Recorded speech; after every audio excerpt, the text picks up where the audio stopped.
Anyway. Legends. Hello. Oh, shit. My mic is so far away from me. Hello, everybody. It's time for episode 5 of Realm of the Chaos King. Find yourself walking through the city streets of Shenton. What would you like to do? We're still headed towards the town hall. Yes. Because Yuffie and I know where it is.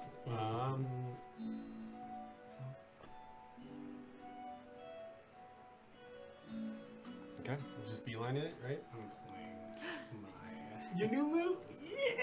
You liar. my liar, Oh yeah, it's a liar.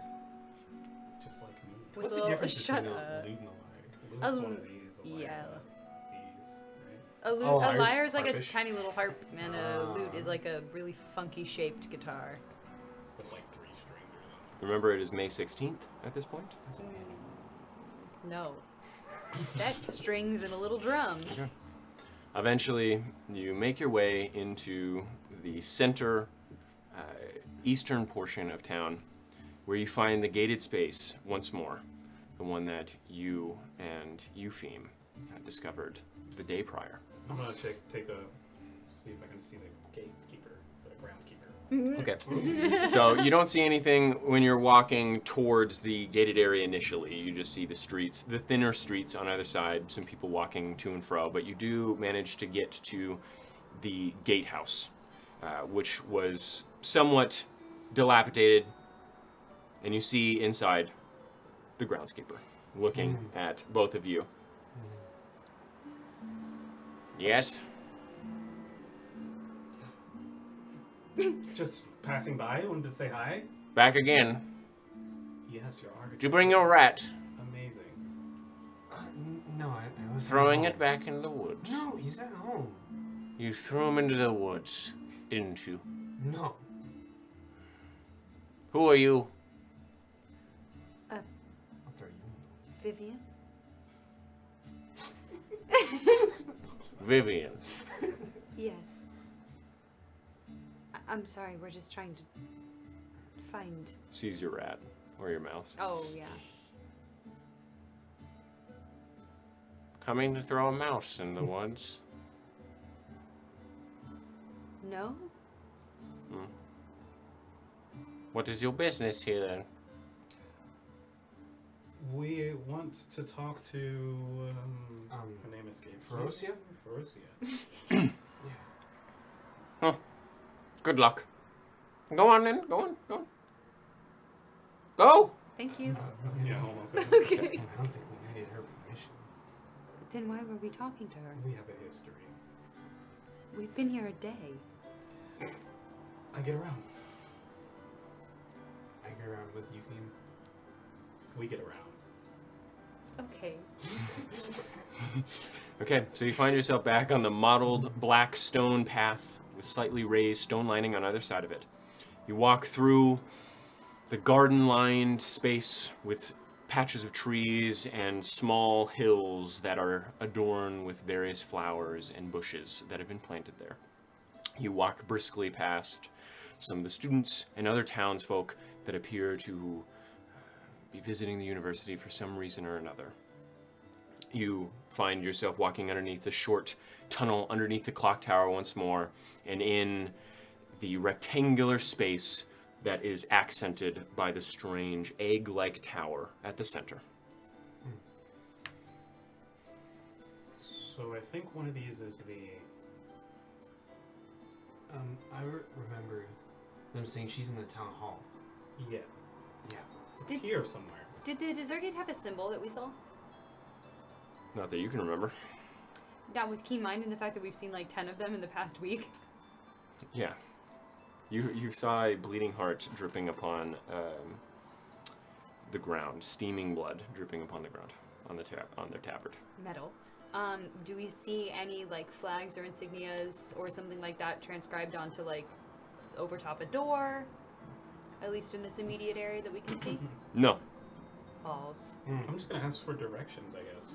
Okay, so you notice as you walk through the area that you see many others walking throughout the campus, all of them carrying bags, books, lunches, and walking with friends of theirs, colleagues, and companions. So, Do I see any deserted walking in and out? Yeah, you see some. You see some on guard on the periphery. You saw them last time as well. Patrolling, Would you small. rather talk to them, or would you rather talk to these fine students? Let's just ask the guards. Yes, they tend to be less fun, but sure. I'll talk to them. I'll do it. Okay. Okay. Yeah, so I want to ask the guards for directions. Okay, so you approach one. In his mind, tell him, Elia Domravind told us to look for Ferocia. Rude. Okay. Hey there. I'm Leah Donovan. Told us to meet with Ferocia. We just want to know where the office is. Did you just say that you were Leah? Wait, what? What was that name again? Leah Donovan? Okay, you're butchering that name. Aaliyah. Say it slower this time. Alia? Okay. Wrote it wrong. So Ayla is a guard that was stationed up north. Right, yeah. We came down from Ayla. Ayla. Domroven. Look back. Hey, Domravind is close. Is Yeah, that's what I said, Glugun? Donovan. Is Glugun the Dragon King? Listen. Okay. Ayla Domroven. Uh-huh. Close enough. Okay. Pretty good. Yes. I believe I heard something of 2 drow and 2 humans coming to speak with her. We were informed of this. I see 2 humans and a masked small woman with platinum hair. My hair's tucked into my wrap.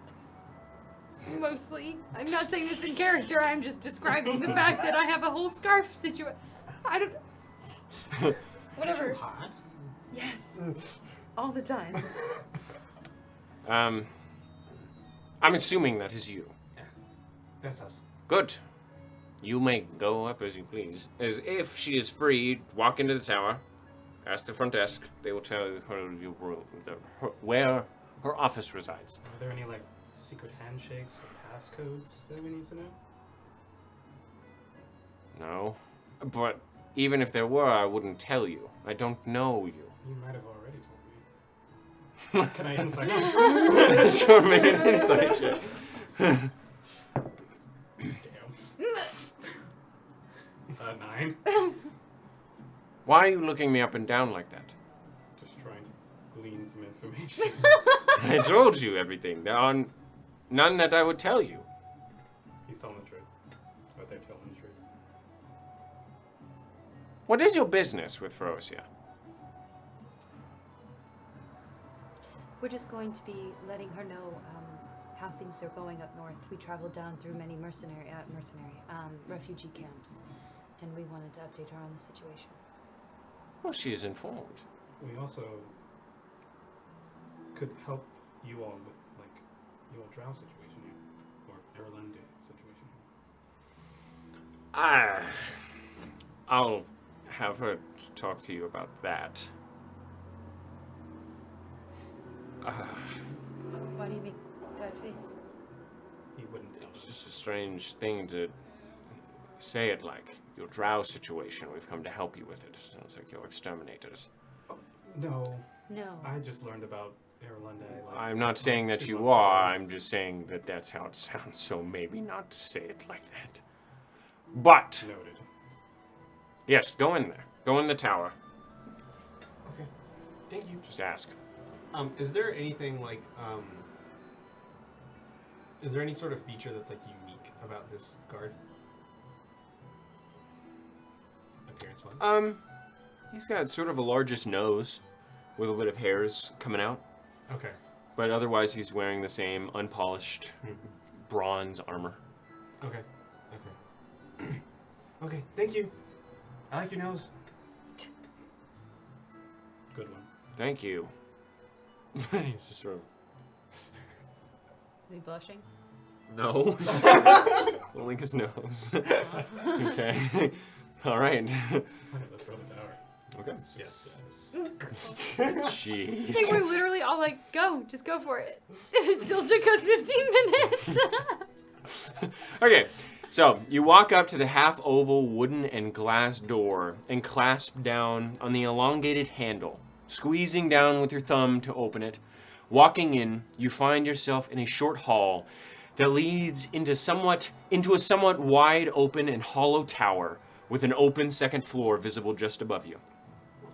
Wood covered in thin rug just underneath your feet, and the smell of books filling the air.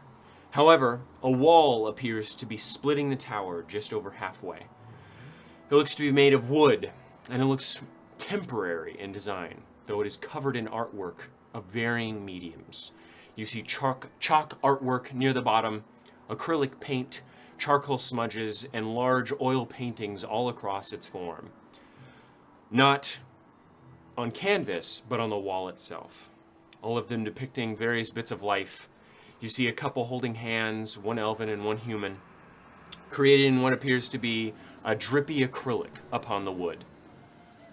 You see a large tree waving and smiling near the bottom of the wall, created in chalk of various colors. And at the center, the largest piece is a painting of the city, fireworks sprouting from its form, the sun setting in the background, and two sets of hands just barely touching each other seen within the sky, just above the city and underneath the sun. Other than the wall that splits the space, you also see in the center a half-circle administrative desk with a couple of people behind it writing on paper, stamping letters and reading various manuscripts.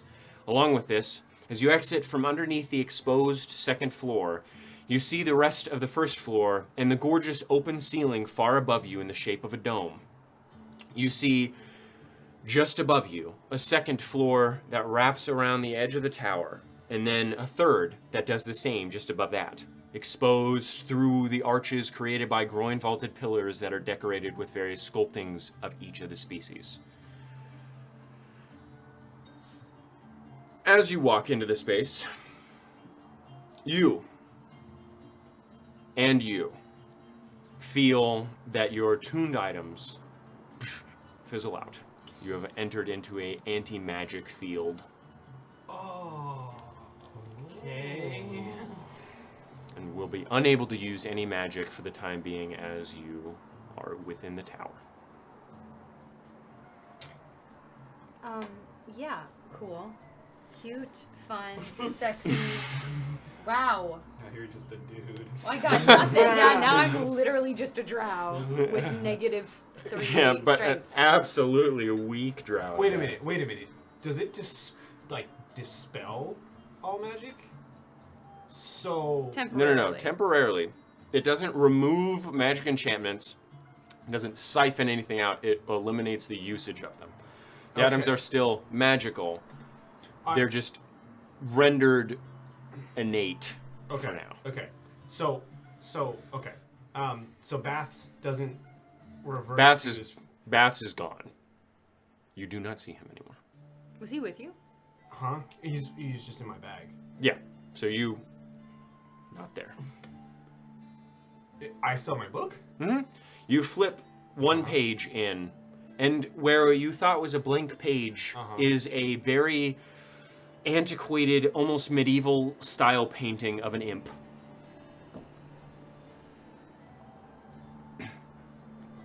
Wow. Okay. I'll just Okay. How is Hithgol doing? Hithgol? He's not having a good time. No. He looks fine. He seems to live without magic. Wow. Man, I was like, I could just not ask this question and pretend like everything's okay. Okay, cool. He seems to be a being that can suffice without magic.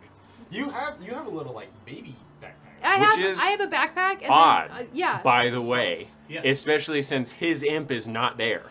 Yeah. Okay. And my familiar is not there as well. No. Yeah. Yeah, I have a little leather thing that adds on my shoulders where he can just sit. Hithgol's a lich. Although a lich would struggle within an anti-magic field. All I need is an More anti-magic powerful than a field. lich, Hithgol confirmed. I need to get a fucking anti-magic field just So. so I can beat the shit out of Archmage. What are you guys doing? But then what would you do? Beat him. Okay. With my fist. With a knife. With your big. I have Vivian is the teeth. equivalent of SpongeBob SquarePants in this party. Actually. Absolutely Anyway. not. And Dagmaris is No, like what? Gary. I'm Not offended. Gary. What? Larry. Larry, sorry. Yeah. I do have poison. Swallow this. Anyway, what are you guys doing? We're going to Ferocia's office. Well, you guys don't know where that Talk is. To the person and, I guess I'll do it this time. I'll walk up. You see an old dwarven individual, though he looks to have slight elvish ears. Very slight. Dwarf, half elf. Oh, like 3/4 dwarf, Whatever. 1/4 elf. This isn't this Mostly- man. Get This man it is right. this man is dwarven, but But he has his pretty- facial features are more androgynous than a typical dwarf might be. He's sort of like a pretty elf, or a pretty dwarf. Pretty. You say normal dwarves aren't pretty? No, I'm just saying that they're more mask pretty. Okay, you saved yourself. Oh my god. Anyway, Hi. I was told. Well, we were told to come here to speak to Ferocia. aye. All right. We have She might have heard about two humans coming this way. Did you write the 5-page essay that's required? All of you? Yeah, I am. Yes, she's open. Yes, and she told us that you would. A strange group might be coming. A message from one of her troop up north. It is room 307. Stairs are over there, and points behind you diagonally. Thanks. All right, enjoy your stay. Thank you. This is going better than anything else. You never compliment me. You've complimented two other people, strangers. I've been with you for like a month at this point. Oh, I don't know. I thought like staying in a place with you was a compliment.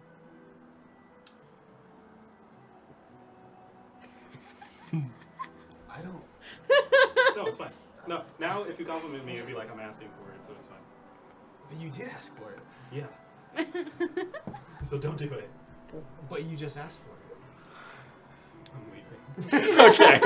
So, you find a stair on either side of the first floor dome that gently curves along the side back into the stone just above the main entrance to the tower you entered from. You walk up the stairs, finding them travel further to the third floor directly in front of whatever side you walked up from, switching sides and gently curling up to the upper floor. Eventually, you find yourself looking out and down to the first floor, leaning gently upon the stone railing that separates you and the open air.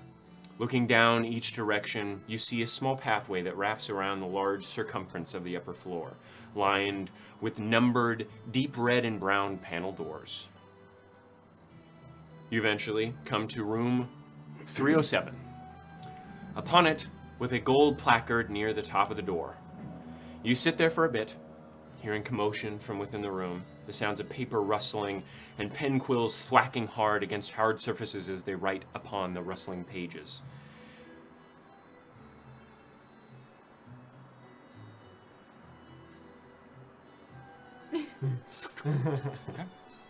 After about 30 seconds, the door swings away from you, opening, and in front of you stands a human man, or rather, what you assumed was a human man.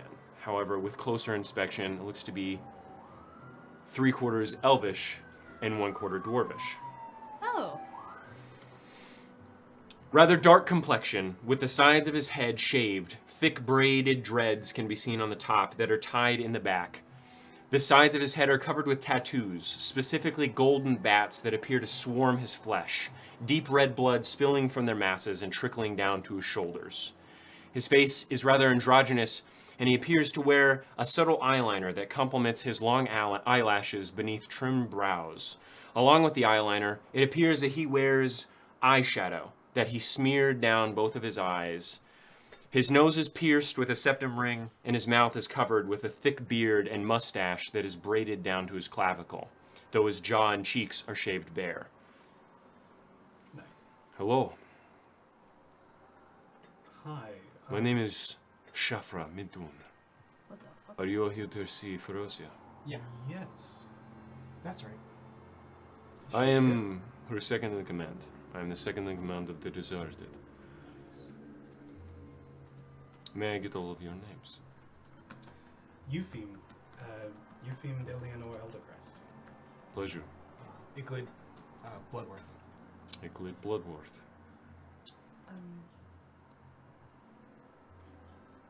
Vivian A. Friedman. Would you like to come in? Yeah. Okay. You see within the room, windows appear just in front of you that stretch from the ground to the ceiling, carved from within the stone walls of the building, allowing you to look out upon the rest of the campus, seeing the roofs and garden courtyards of the university spreading out before you. The room continues to the right, filled with desks stacked with paper, folders, and books, stationed by varying species, though it looks to be mostly half-elven and human. At the very end of the room, you see as you walk between the 6 rows of 3 desks, a final slightly larger desk with a moderately built woman sitting behind it, reading some sort of report attentively. The woman looks to have both sides of her head shaved as well, and what remains on the top is thick black hair braided down towards the nape of her neck intricately. Her complexion is slightly dark, and her eyes are slanted slightly as well, thick eyeliner accenting both of them, with multiple loop earrings dangling from her eyebrows. She appears to have a scar that has created a rather deep gouge on her forehead. Otherwise, her features are sharp, particularly her nose, which comes to a solid point, and her mouth, which is small yet prominent. Really quickly, is there any like religious iconography that has to do with the bats? Make a religion check. Can I do something too? Sure. Nat 20. Oh. Natural 20. Hello. Okay. What am I in religion? Oh man. Which is a 22. 22. What'd you roll? 3. Did you want to do it? Can I? Sure. Okay. No. Okay. You would know that bats in the northern realms have come to be associated with Baldir, the god of the northern wind.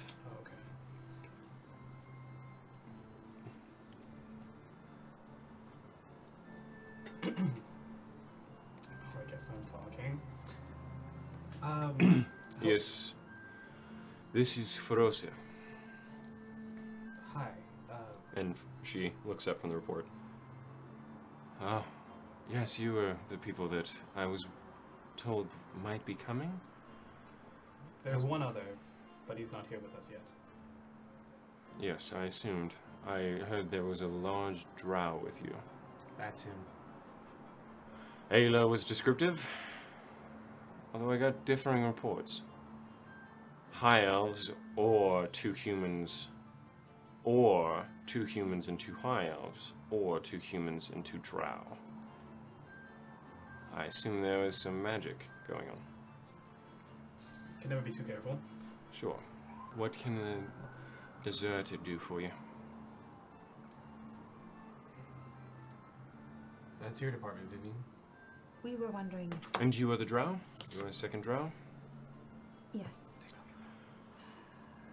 I'll unwrap and I'll take off my mask out of respect. I see no reason to cover up. You are very beautiful. Thank you. People have tried to stab me before, so that's why. Yes, I understand. Thank you. We were Dagmaris and I, the other drow. We were Errol and I, if you wish. Errol and I. We wanted to speak to the others. That is not possible. I'm sorry. Why? They are feral. And they would sooner kill you than listen to you anyway. They're not ready to be, and I shudder saying this, but released into the wild. And must be contained for now. Where are they contained? I'm not telling you. I think they could help them on the road. I think their words would be useful to them. Perhaps, but I do not trust you at this point. They're feral, you say? I suppose being in the Underdark for thousands of years will do that to you.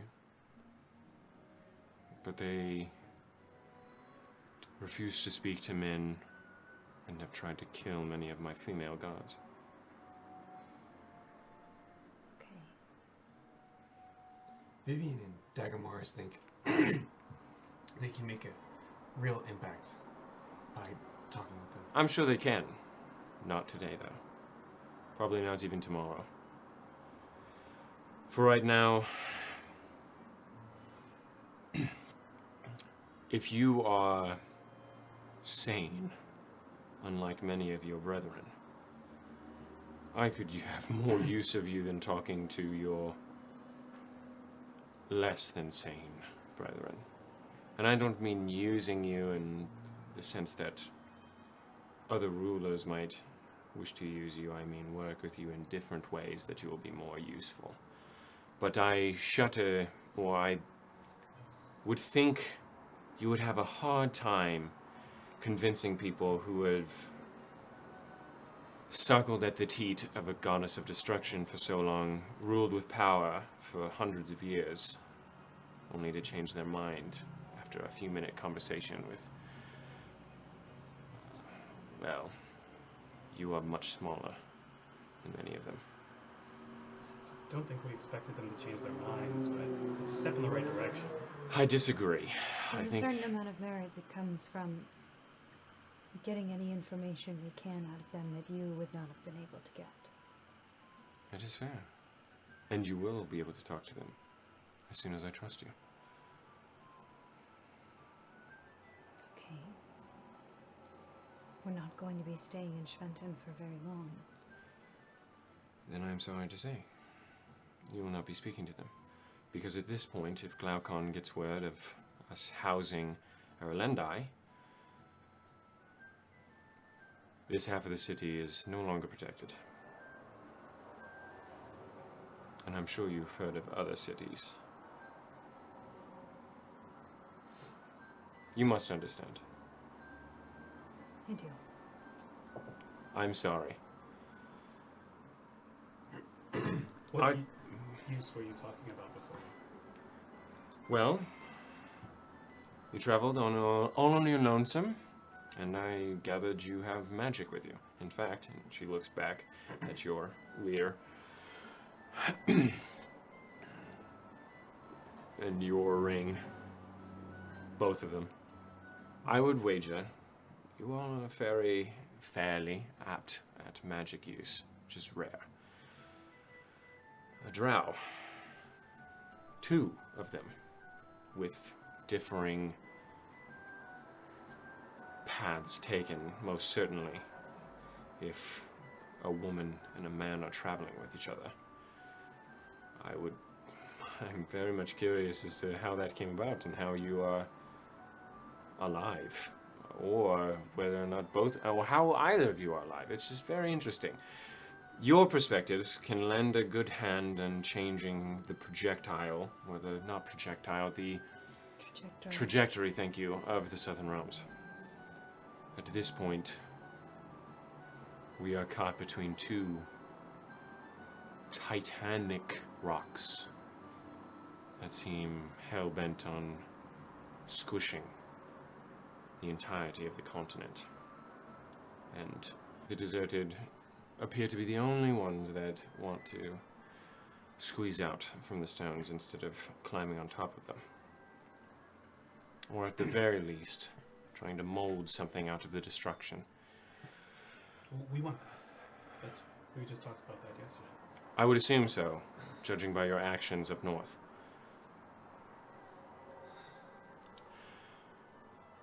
I don't know if you've heard, but a few hundred of the humans that you helped were killed shortly after you left. A band ran up north from Gren, rallied the people, and they broke through the barricade. That's not our fault. I didn't say that it was. They made it through, though, the rest of the refugees. Yes, they did. They overwhelmed the Tel'Darai and the Queen's Guard. What's the state of it now? There is no barricade. People are flowing freely through the Central Realms, at least until the Tel Halor hear of it. But last I heard, there were some people from Betuis aiding them in their path up north into the Central Realms. So it appears that we know where some of the cities of the Central Realms lie and their allegiance. And it is not with the elves. For them to be able to escape? No. It is a bad thing that there is almost no escaping it now. War is certain. Full-scale war. The High Elves will not hold back. The Against dwarf. the civilians? No. They have no qualms killing humanity. But, as we heard from Tilia, the humans have no qualms killing civilians either. Some of them. But, this is a war on many fronts. We have no idea what the dwarves will do. We have no idea where Glaucon will strike next, if Glaucon will strike, as we hear he is quite wounded. I have not heard anything of the Ring of the Elven Hand. I have no idea what the North will do, although in the past wars they have stayed neutral. If the dwarves try and steal power away, then we are looking at a war on 4 fronts. An extremely bloody war.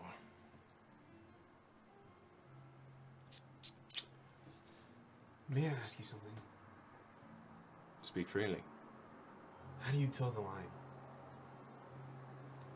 between these 2 titanic rocks that you spoke of? It is not possible to toe a line. So, You must draw your own. You must make your own ideals. As you will not find all of your ideals or none of them with anyone else. so you mean making your own rock instead of siding with either Yes. one? Do you have any substantial plan against the Lord of Pestilence or Titus Mirkwood? No. At this point, our last bastion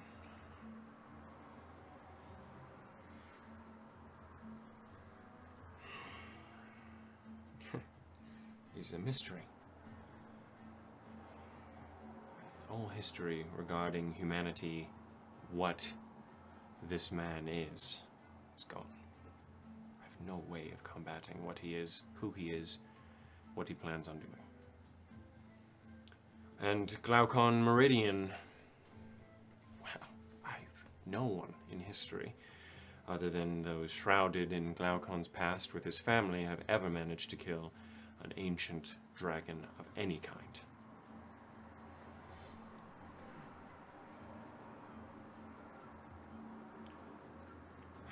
The best I can do, the best the deserter can do at this point, is hope for stronger allies to come along, save as many as we can, remain neutral for as long as possible.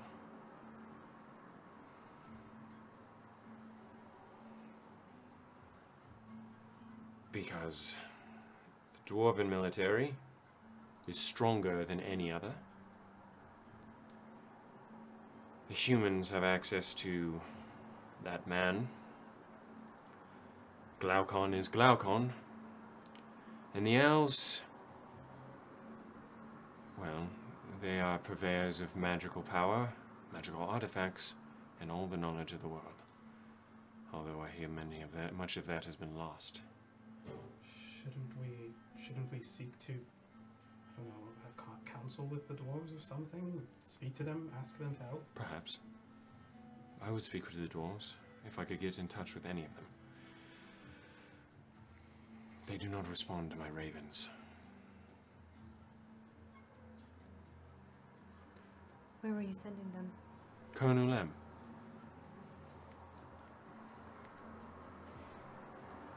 To whom? One of the Stone Lords? Or to Fairstock? I do not have direct access to the Stone Lord's chamber. The crows and the ravens have only been trained to go directly to Fairstock. I can send to him. Be my guest. Is there a message you'd like me to relay? Use your better judgment. I have spoken to the dwarves so little in my life. I have not had a reason to, other than trade, and I speak mostly to Cairn McCurs, head of the guard. Do you know Fairstock? You know Fairstock? No. I am not his favorite person in the world, but yes. I met him when we visited Colonel Lim, Fairstock is a leader of the dwarves? the High Commander of the Guard, correct? Yes. Not High Commander. Lord of the Guard. Lord of the Guard. High Commander is a different person entirely.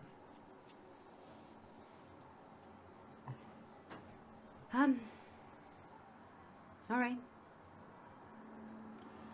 I can't guarantee that he'll respond to me if he can respond, but we can see. Kate, you can come in. Yeah, he's washing his hands. Oh, okay. I'll send to Fairstock. Okay, what are you saying? Wait, are we still in anti-magic barrier? Oh, I can't. Fuck. I can send to Fairstock once I am not in Oh, it. I was gonna let her waste that fucking spell slot, I'm sorry. When we're not in an anti-magic barrier. Is there like a magic pocket or something in this room? Like a little magic I can control it for this room if we would like. And she moves some papers along, and you see 5 runes that appear to be etched into the wood itself, and she and skids them across the desk. Cool. The magic field should be dropped for now, and you see now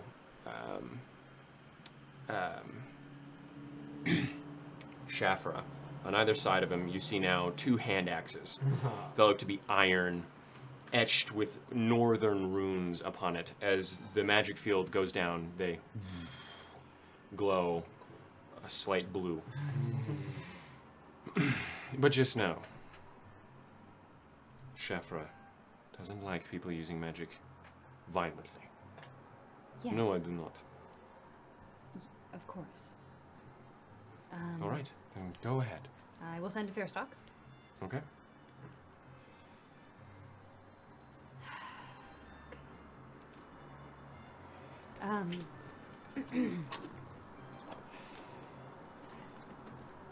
Fairstock, I am sorry to contact you in this fashion. This is Vivian. I'm speaking with... What's Ferocia's last name again? Sorry. Terran?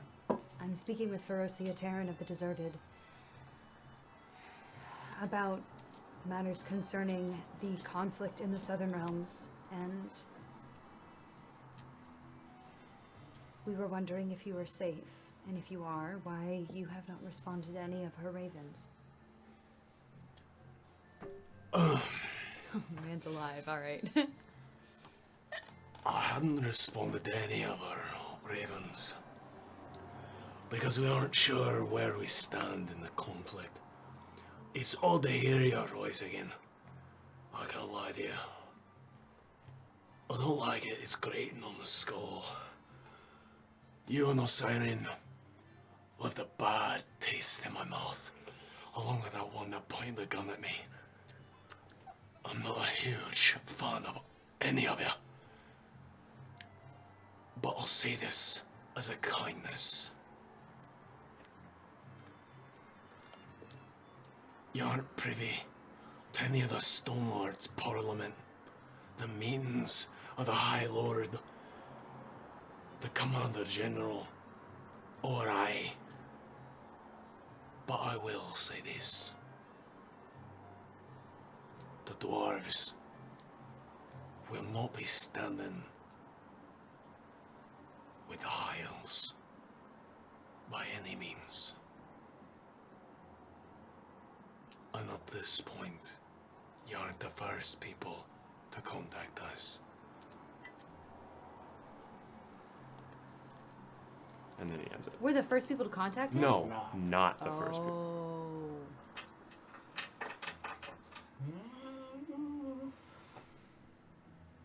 Well, what did they say? He said they haven't decided where they stand yet. Deception check. I was not done. Oh, okay.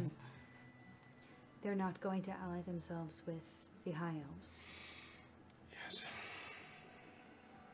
but I suppose they're still deliberating. He said that I was not the first person to contact him about this.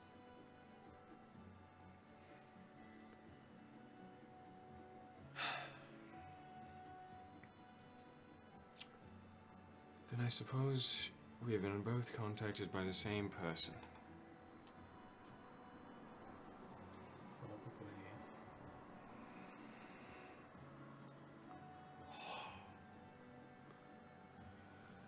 It is a shame. He has a sly tongue. Are you speaking of Zedataxinos?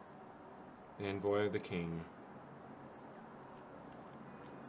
The only person that hasn't contacted us are the elves, the High Elves. Glaucon sent word through Turomir Henedon that he wished to parley with us. But I don't really see a reason to parley with the king. In fact, I would say the only person that we are absolutely not siding with is Glaucon Meridian. It is one Wise thing many judgment. people can agree with here. And she moves the carvings on the wood table once more. Ooh, and now I feel cramped again with no magic. Okay. So we have to keep trying to contact them, right? We have to. Who, the dwarves? The dwarves.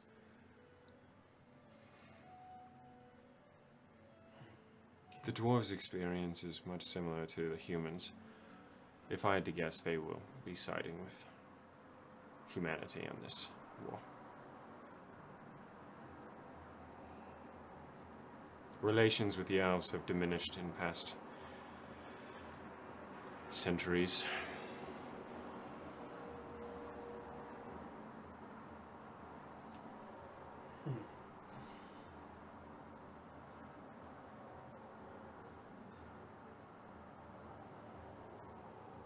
If they side with the humans, does that influence your decision to stay neutral at all? No, it doesn't. I believe the best way to save as many people as possible is to stay neutral between such behemoths. For now, Are the behemoths you speak of Glaucon and Titus? yes. And the dwarves and the High Elven army. Again, the Ring of the Elven Hand is nothing to be trifled with. Neither are the Tel Nalok or the Dwarven military, who have spent many years building up siege equipment and machinations of war. But you don't factor the Lord of Pestilence and the Drow under the ground into any of this. From what we gather of the drow that speak to us, there is no fighting in At least on a divided front. It is of my opinion that this war needs to end as fast as possible. If it drags on any longer, then I don't see any way to fight. Your neutrality might be extending this war, though. You're right. Did I Zed agree, attack and that is Xenos? why I do not know what to do. What? Did you tell Zed attack Xenos about the Lord of Pestilence? Apparently, he already knew.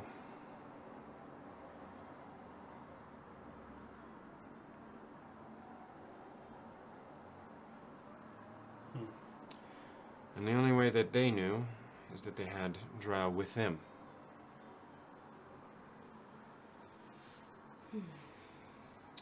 Interesting. Which means that there are more escaping Drow throughout the Southern Realms, slowly eking their way out. If word got out that there are 2 Drow trying to, I don't know, help them and not lock them out and keep them away from everyone, don't you think that would be useful? Absolutely not. I do not trust the Drow in the slightest, and you talking to them will not make me trust them. They will stay where they are. I'm sorry, you have not met them. These are people that must be under constant supervision, lock and chain. Anti-magic zones and the like. And what is going to change by keeping them chained?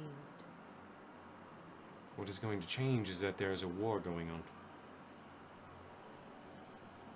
The war will end, and then I think about them. But until then, they are liabilities to all of my men, my women, everybody under me. It's dangerous, but...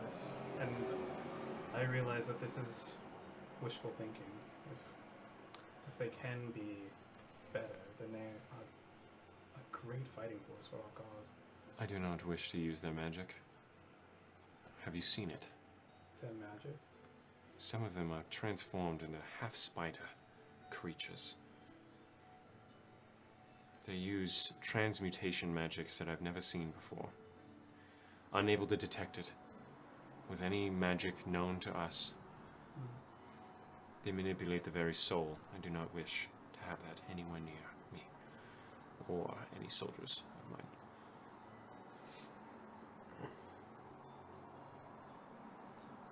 So you just stay neutral until another or better option shows up? I'm staying neutral for now.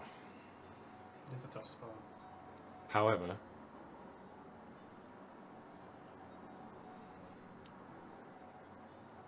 siding with the winning side looks to be the most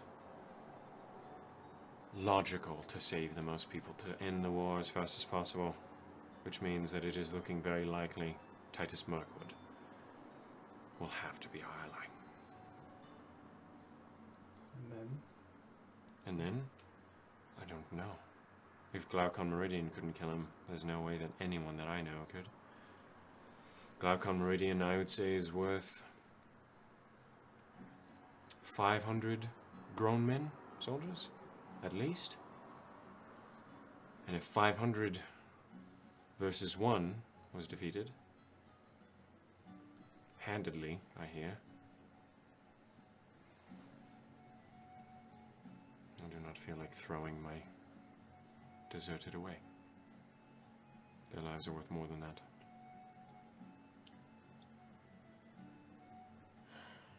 Never been in charge of so many people. I can understand how hard it is. And I respect the fact that you can make such a tough decision. Yes, well, I appreciate that. I'm not happy where I am right now. Caught between 2 genocidal maniacs. Having to pick between one, lest you would be wiped off the face of the entire planet. The fate of the balance lies in stake. DM question. Does an anti-magic field keep any scrying from happening? Yes. Because they're actually, like, teleporting a magical orb to you. Yes. Okay.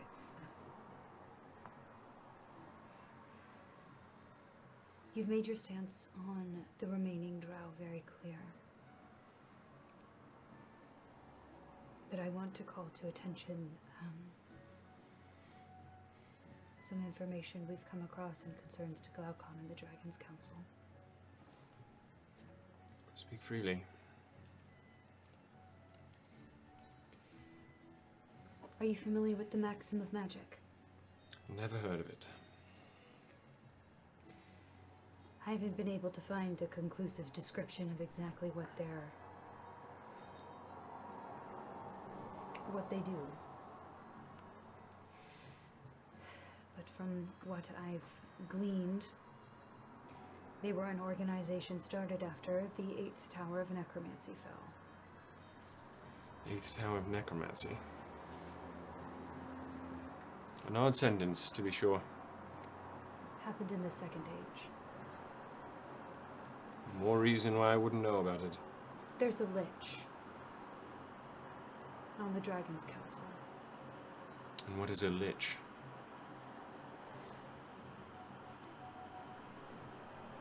A master of necromancy, an immortal being of immense arcane strength and necromantic power. And you know this how? Because when we were exploring an Aralendish ruin, I found an item. An Aralendish seer stone. It allows me to scry. And while I scry, I have an ability called True Sight, which can see through disguises and other barriers. And I scried on Archmage for Servius when he was sitting at the table with the Queen. And sitting next to him was a lich in the robes of the Dragon's Council. Persuasion check. Oh. Bardic Inspiration doesn't work. No, because it's magical. Wow, it was almost an 18, and then it was a 2 plus 6. That's an 8. Oh, wait, I have fucking inspiration. You do? No, I'm using it.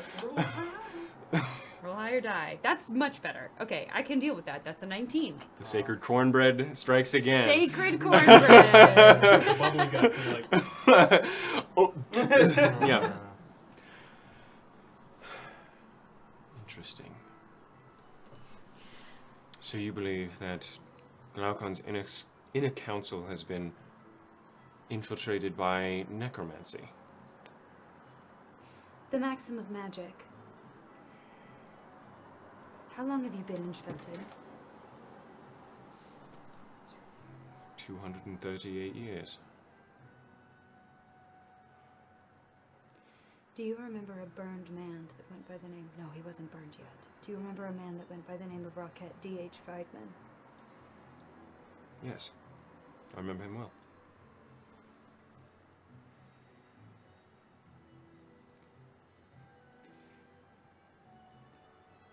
He was set to be the next Archmage of Divination.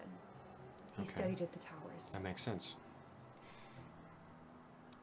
He was the classmate of Baldric for Servius, the previous Archmage's son. I know, but for Servius?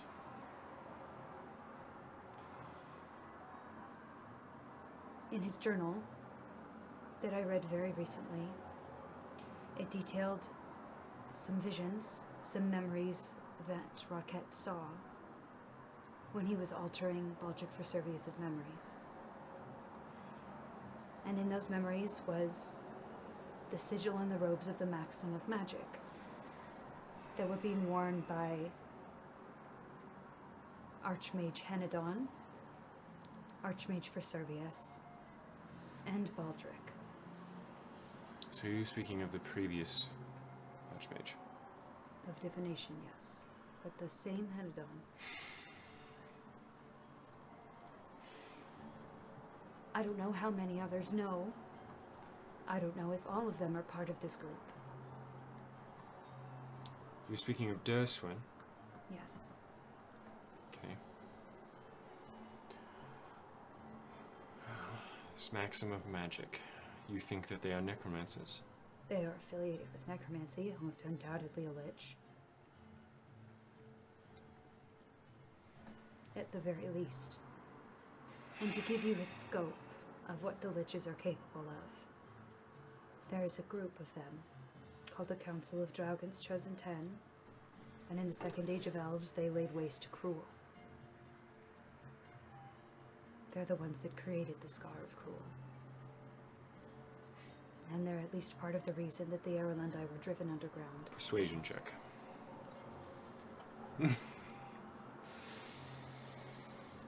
I'm begging you. Oh, that's a 19 plus 6, baby, 25!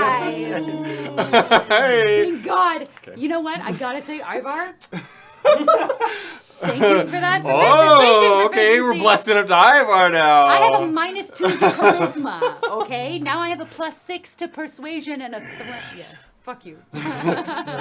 All right. That is an interesting story. A council of 10 liches Yes. laid waste to the entire swath of land that is known as the Scarf Cruel.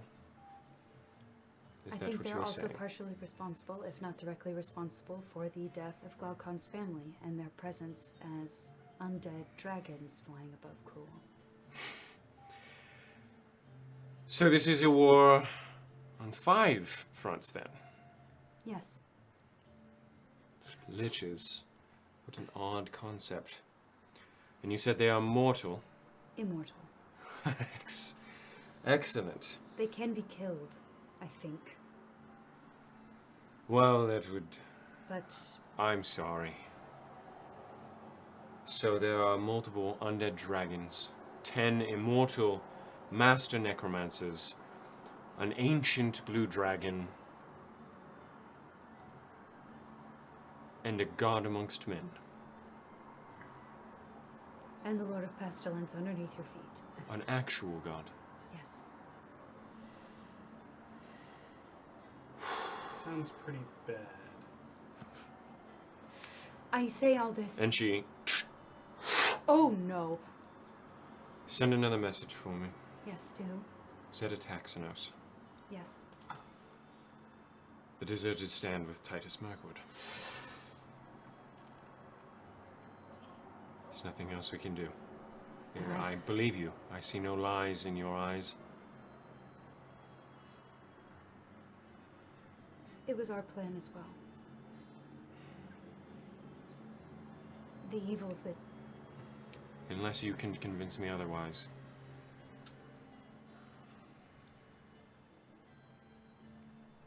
I'm on the same path as you. I'm making no moves. If you are able to have a conversation that long with Fairstock, he is aware of you. Who is? Fairstock. Yes.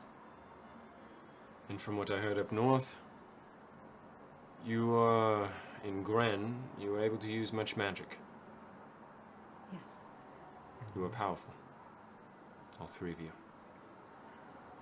You have a spellbook on your waist. You have 2 magical rings and a spellbook as well. And you are a bard, no doubt. Dagmaris is also a user of magic. Then I will take your counsel.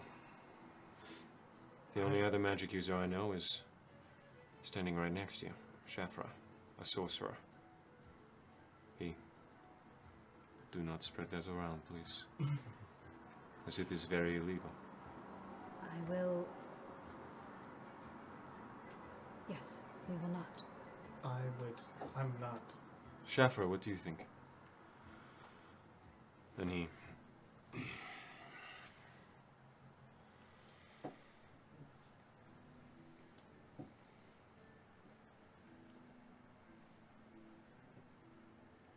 Have any of you seen more? No. We've seen battle. How old are all of you? 22. You? 23. 19. I've hardly seen any conflict. Dagmaris is 51. And if he has crawled out of the Underdark recently, he has seen more. Yes, he has. Me and Ferocia saw some.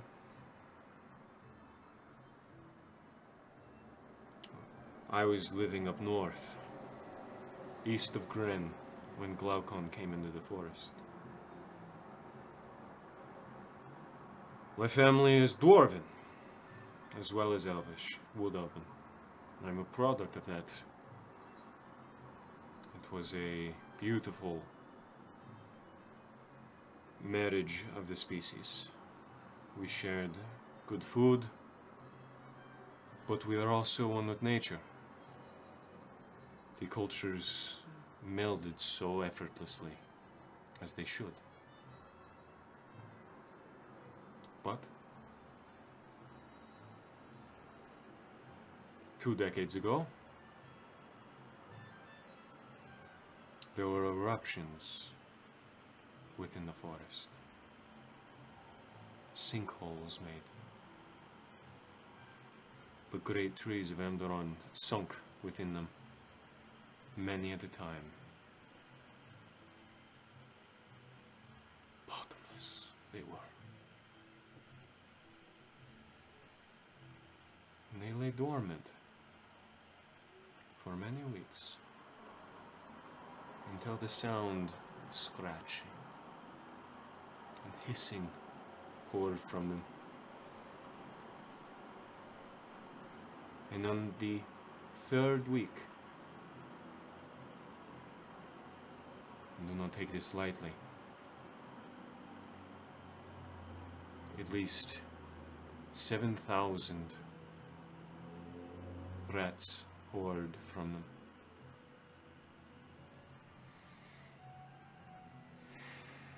And they laid waste to much of the forest of Emdoron.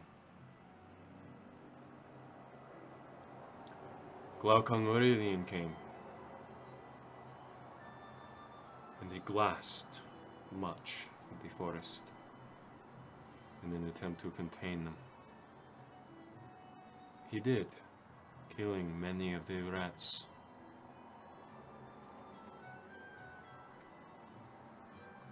But there were drow with him, escaping from the rats. The wood elves, not being ones to execute people on the spot, allowed them refuge. Glaucon attempted to burn them as well. When the wood elves refused, and the threat of these pestilent drow were so big, he had his archmages seal the forest both ways, but seemingly purposely kept the ground not barricaded, in an attempt to bait and switch the pestilent drow into killing only them, satiated for the time being, as to give the southern realms more time. War is not pretty. I'm not sure if this Titus Markwood is any better than Glaucon Meridian. I've not met him, but I have heard what he has done. Is it true?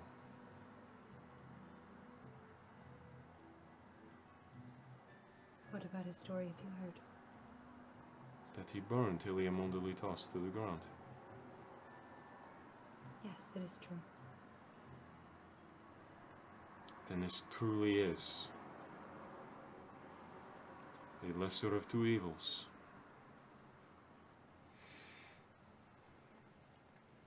I have counseled Torosi on this.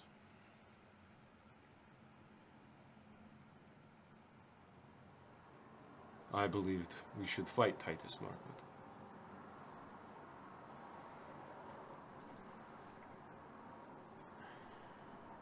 If you disagree, you may speak now.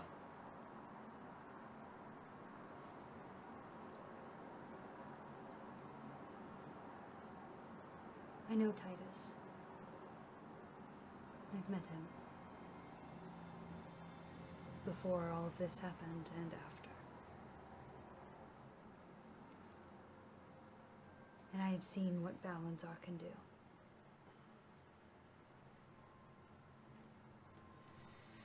Who's Balanzar?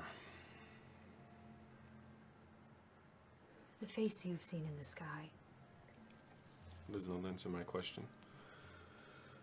The Titan deity of chaos. Okay.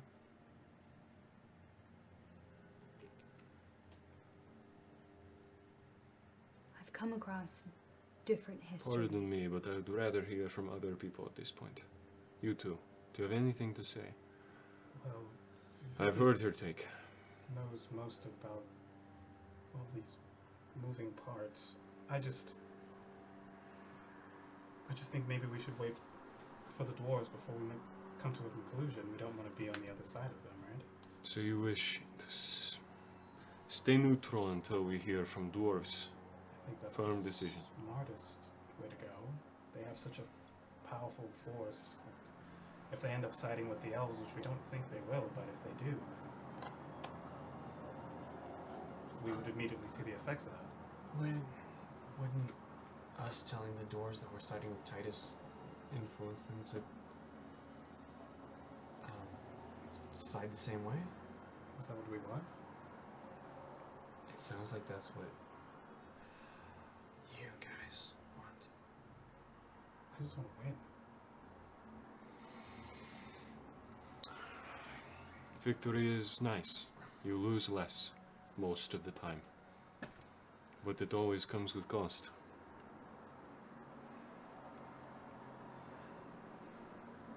Look, I learned about all this in the last month.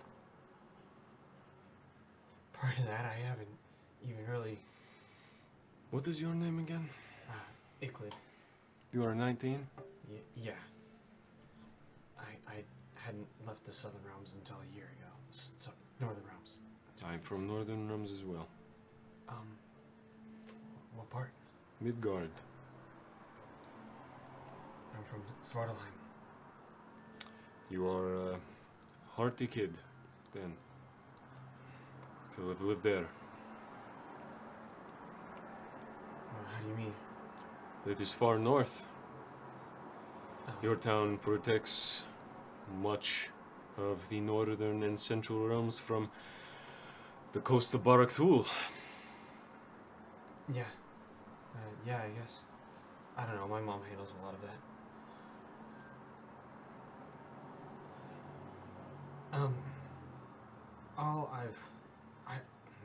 I don't like the idea of entering into violence that's not, I guess that wasn't started by us, or just isn't ours to begin with, but more and more I've been told it affects everybody, and well, I can understand the sentiment. Much of what I've heard is just to help people. That seems like what the deserted want to do, just to help people. And Ferocia, Yes. you can correct me if I'm mistaken, but it sounds like the way you think people will be best helped is if this war is ended as quick as possible. Yes, especially given the information that you have given me. It is odd. You are 19, and you're traveling with such strange people. They just happen to be going the way I am. What power do you hold? Why would... Do not take this as an offense. Why would I listen to your advice, your counsel? I'm speaking simply to all of you, in fact. You're all so young. Because, well, I have the freshest eyes, I think, and I gave up a lot to help my people. My town was stricken with an awful sort of mental plague, and it only seemed to have been lifted when I took this book and I left.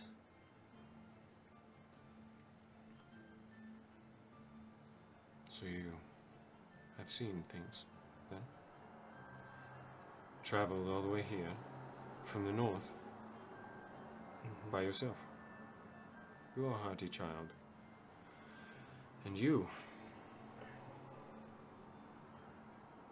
so small, so malnourished. Your brethren, your sisters, some of them rest 2.5 feet above you. And you've made it this far. You are hearty as well. You, I cannot tell much from your appearance. I've traveled a lot, and I've seen things as well. You have a strange aura about you. Vivi and I went to the Underdark together, so How old did you say you were? 23. Your demeanor says otherwise. Your eyes, they speak with the ages. You have seen much as well.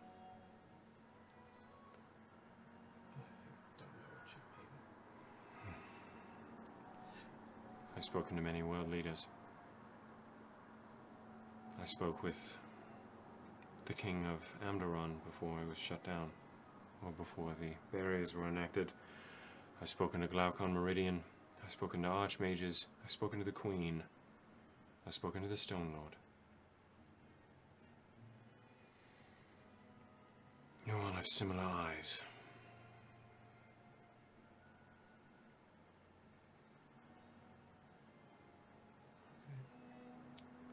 You have hatred within yours.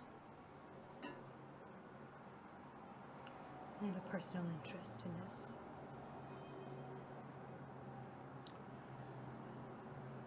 Well, what do you say, Shefra?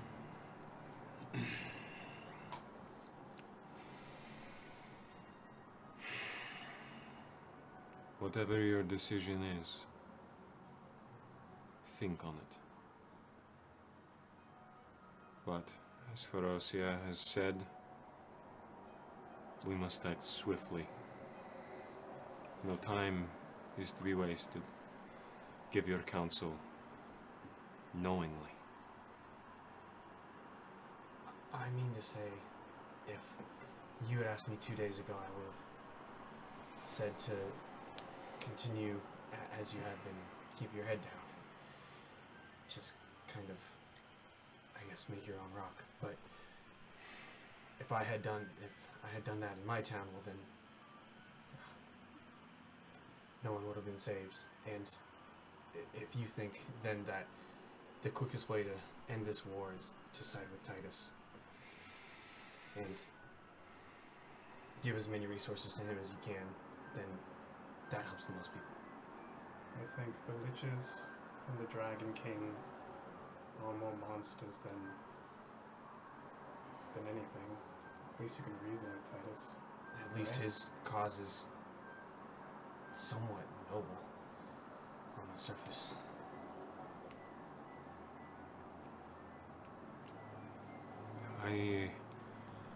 It is troublesome. It feels almost as if siding with Titus Markwood or allying with him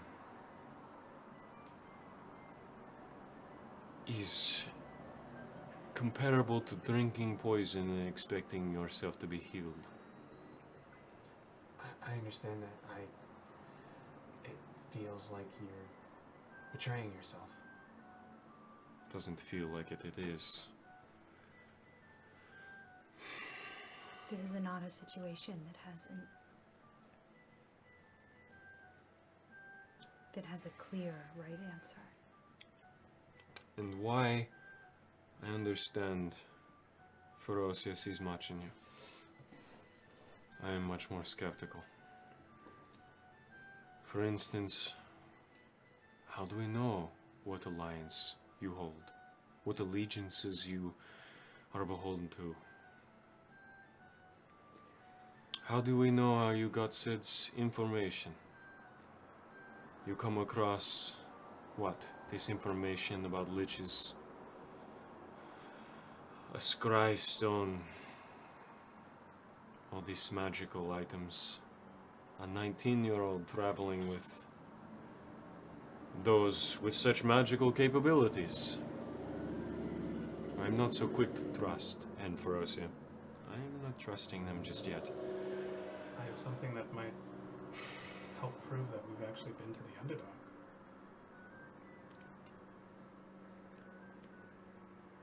Sure. Show it to me.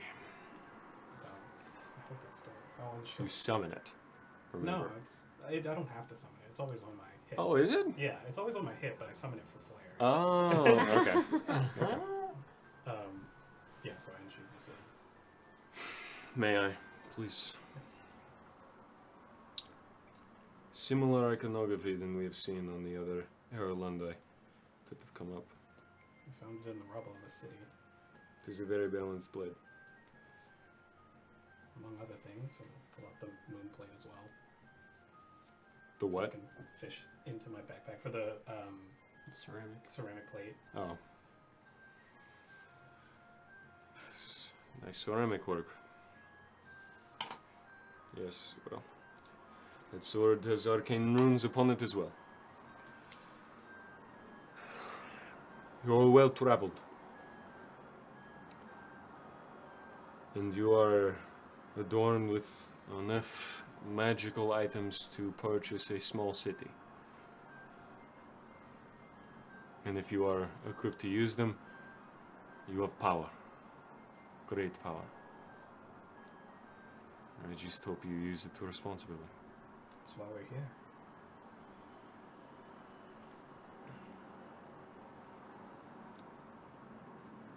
In Ferocia.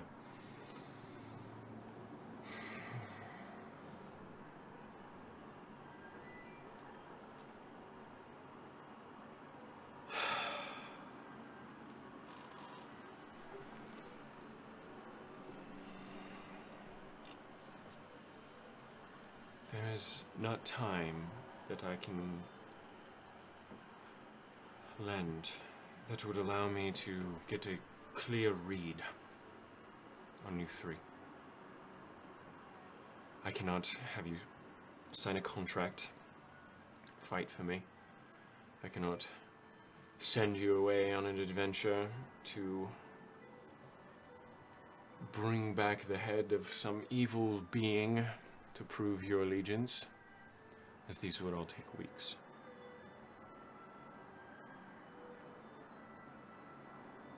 I need all three of you to make persuasion checks.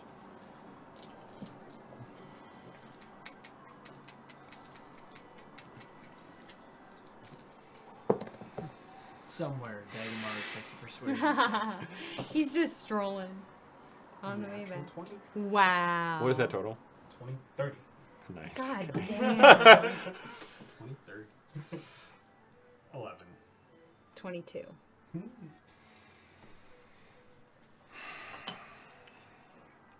Shafra looks over.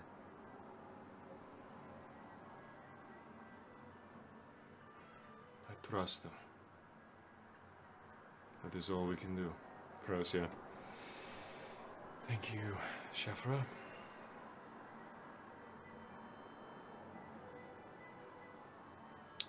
Contact Zedit Hexinus. If you believe that is the best course of action. You are the first information that I have ever heard, and you say you have met Titus Mirkwood. It is a rarity.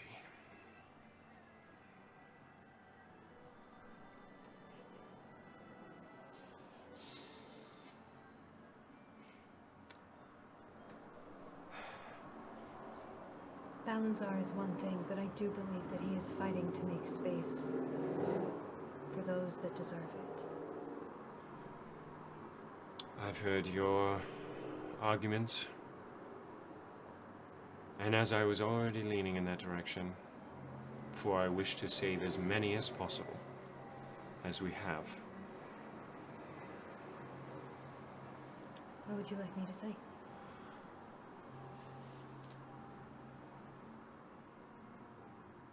I send this message on behalf of Ferocia Terran.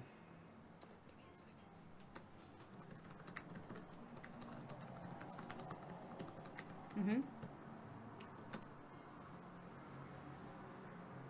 What is your name? Vivian. This is Vivian, temporary envoy to the captain of the deserted, Ferocia Terran herself.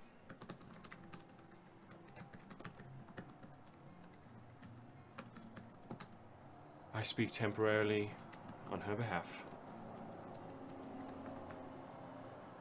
and request a meeting with Titus Mirkwood so that we may discuss arrangements to assist him in his battle against Glaucon Meridian and the enemies of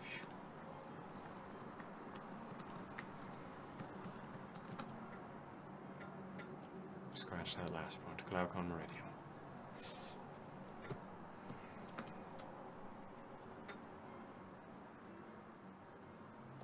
Okay.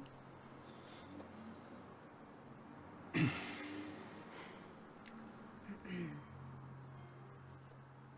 just gonna cut out that first bit because this is Vivian, temporary envoy to the captain of the deserted, Ferocia Terran herself. I speak temporarily on her behalf and request a meeting with Titus Mirkwood so that we may discuss arrangements to assist him in his battle against Glaucon Meridian. Are you the small woman that attacked me in Betwice? Speaking on behalf of Ferocia Terran, you travel fast. Interesting. Okay, okay.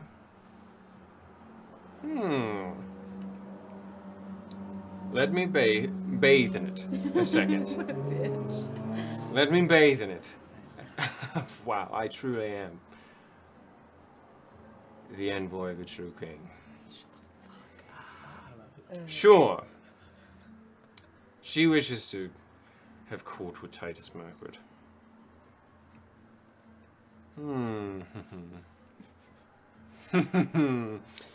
Who doesn't? Goodness. What is the collateral that we can expect for this arrival? He wants to know what the collateral they can expect is for the arrival. Collateral.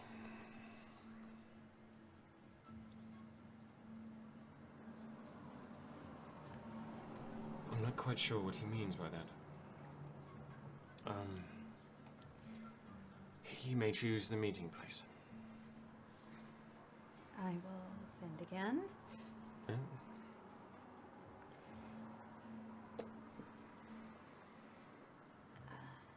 You may choose the meeting place. Lovely. All right.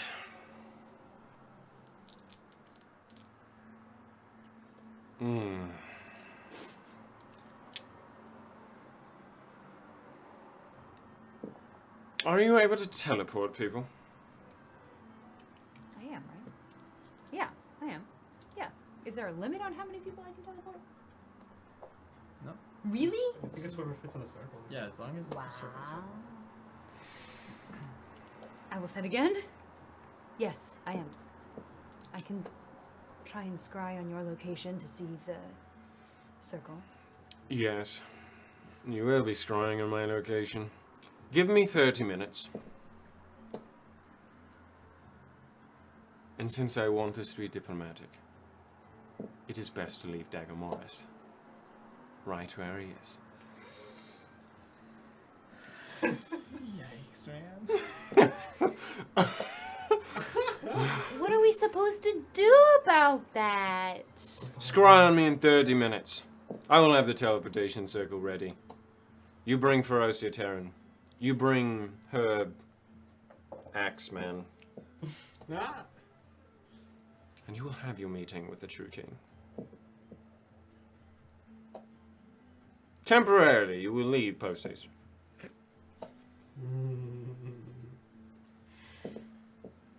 He told me to scry on him in 30 minutes to see a teleportation circle. After which I can teleport us there. He said you can bring Shafra but we are to leave the other Erlandi out. Why? Dagamaris and I met Titus, and Dagamaris is not his favorite person in the world. I see. Okay. Then I use my Pearl of Power to regain a 3rd level spell slot, Okay. and I send to Dagamaris. Okay. Where the fuck am I right now? You Just walking around. didn't You're- write your name in my book. No, I didn't. You're good. You're walking. You're just Very walking well. back to the suite. Okay.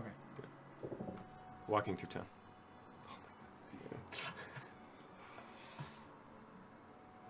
Dagamaris, there's been a development. We went to go speak with Ferocia, and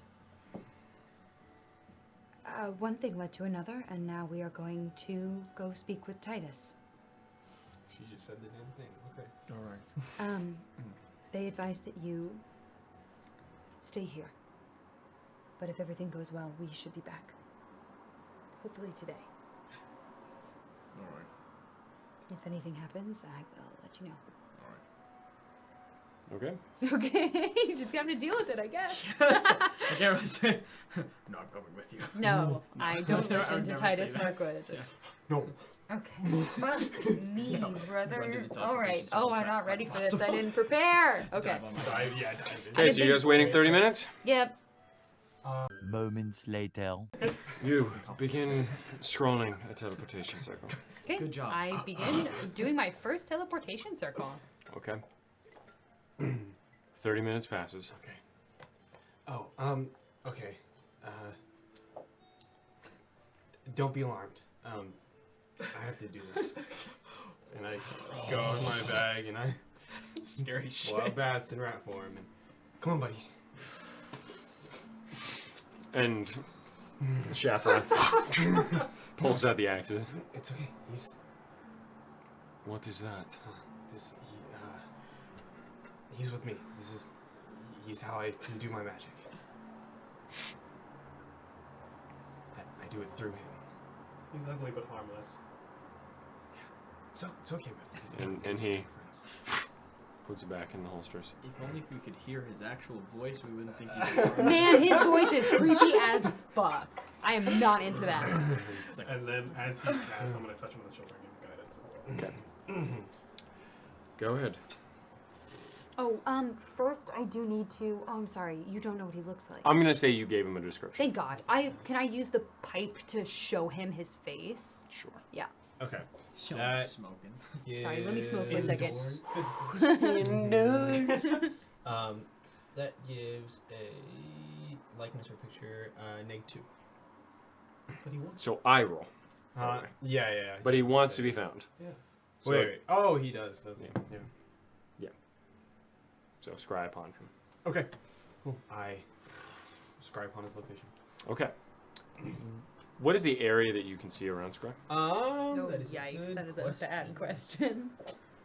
That is a dangerous question. He's just standing completely naked. Yeah. just like this. Instead of you can He has like one choose a tit location that you He just pulls his shirt when down. you do. Oh wait, hold on. 10 feet. What do you like? Within 10 feet. He Yeah, shows sorry. Okay. his video.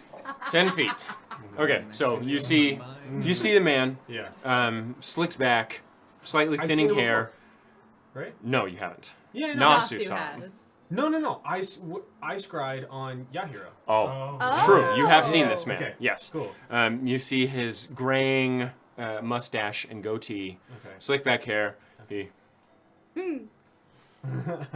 You see a teleportation circle just beneath him, and you Okay. see gray stone underneath that. Okay. All right. So I then attempt to commit the teleportation circle memory. Yes. Okay. Okay. And you need to draw it out for her in your book. Right. And I'm going to say an intelligence check with advantage. Okay. Nice. And you also have guidance. And Bardic And Inspiration. then. And bardic inspiration. Okay. Plus. I'll do. Okay. Hold on. Guidance is it a- 1d4. Yeah. 1d4 and 1d6. Is the intelligence check for both the memory and the drawing, or is the drawing a separate check? It's memory and drawing. Okay, great. Do the whole damn thing. Yeah, Just might do as it. well. Just Might as well. Dirty 20. Okay. stops. Oh wait. 20. 23? 21. 21? Yeah. Okay. So, Icklid draws for you a very nice, a very accurate teleportation circle. You did this very well. Oh, thank you. Thank you. I hope. Thank you. Thank you for helping. Good job. Oh, wait, I don't want compliments. Wait, no. From Icklid. Okay. So we step into the circle now, and all the other people in the deserted that are working on papers are sort of like looking at you as you do this. We will be back. Do the incantation. I do the incantation. Okay, so the paper, Oh, tight. the paper begins to stir a bit. You see as Vivian's entire body begins to float slightly. Hell yeah. All of her clothing begins to float slightly, and you feel water building up in your throat as the circle, no fire, but with bubbles of water surrounding all of you, and with a flash, you Vivian, you see a familiar hall. No, we're not in the tomb. We're in the tomb. You see pillars stretching out on either side of you. Behind the pillars, what used to be empty, you now see large men and women, tubes Oh, the tube people. into their necks. Oh. You see piercings scattering their entire face, along with tattoos of snakes slithering upon their bald scalps. Tight. That's tight as fuck. Just in front of you, past the rows of pillars and the rows of the Balanzar warriors, you see a large statue of an old man with a claymore stuck into the ground. Sad look upon his face, a scraggly beard and wispy hair upon his head. No eyes in his sockets, and an opened altar just beneath him. Oh, what's in it? You don't see, but above the open altar, red energy pours from it, ethereal faces traveling throughout it, making a throne. And upon this ethereal throne made of red, crackling energy, you see a large man wearing very fine, loose silk, flowing as the energy caresses his body, electricity making the silk flick off in the distance, chest hair protruding from 3 open buttons on the top, and mutton chops Hey. lining his large and masculine face. You see Titus Mirkwood. To the left of him, you see another familiar face. A gaunt and dilapidated Yannick Grendel. To the right, you see a bald woman Oh, they're here. that you saw fighting with Osiren. Behind him, you see Brulok. Or sorry, behind her you see Brulok, Titus.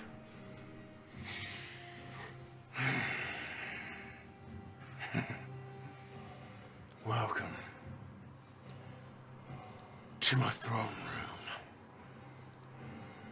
The seat of my power.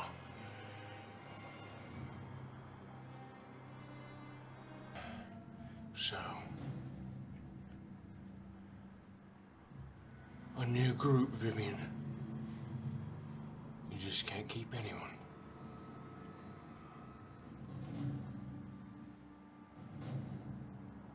Osiren went north. Did you speak to me?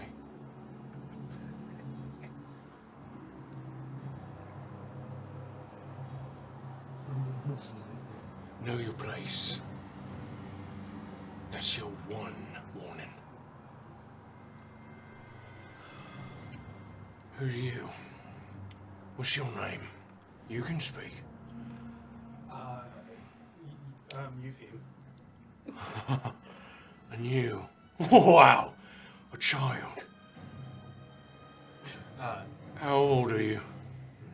19. And you're human. That's right. There's no reason to fear me. You're safe here. Thank you. Vivian. I believe I have a previous acquaintance of yours with me. You can come out now. And out from the side room No! walks a black tabaxi. I'm so fucked! I'm fucked! I was gonna write a speech. Fuck, I'm so His fucked. Fu Manchu stretching down from a white bit of hair that culminates at the edge of his whiskers. He appears to be strapped with a couple weapons. Sir Carl Franz's elf slayer that you found, along with 2 pistols on either side, and a breastplate with a face of Balanzar etched within it. Well, hi there, Vivian. Okay. My name's not Cannon. And he extends his hand as he walks up to him. My name's Thonian Caskbow. Oh! Oh no! Oh no!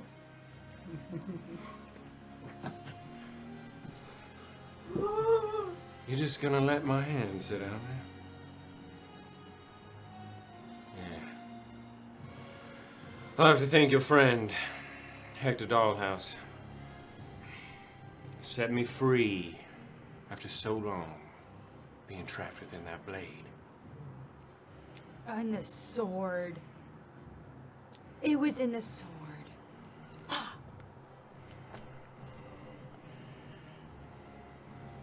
You're uglier than I remember. There's no part of Cannon left. It's just Caskbow now. And I have you to thank for that. You covered your ears and your eyes like a good girl. What is he talking about? Fellow humans, here to join the revolution. Fellow? Yeah, my appearance is lacking, but I'm human. It's good catching up with all you. And he steps back next to Yannick.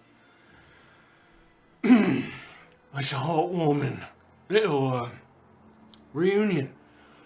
You know, when I was talking to him, Thonian, he knew a lot of things.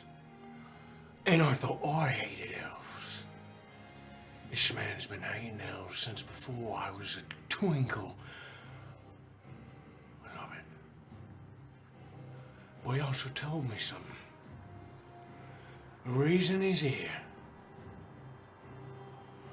some Hector fellow.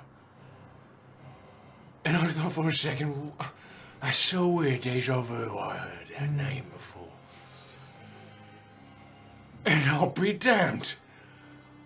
It's your friend, as you've been looking for so heavily. I'll have to pay him another thanks for giving me such a fountain of information.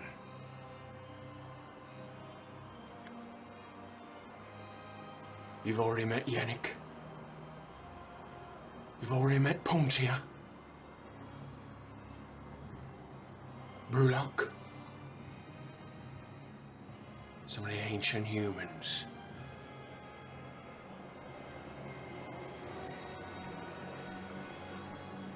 But I'm not here to talk to you.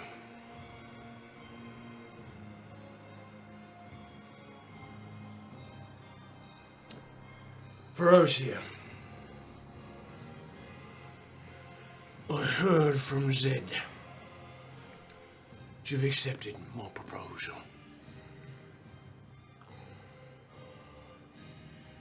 That's nice. I like it when things go my way. As many people do.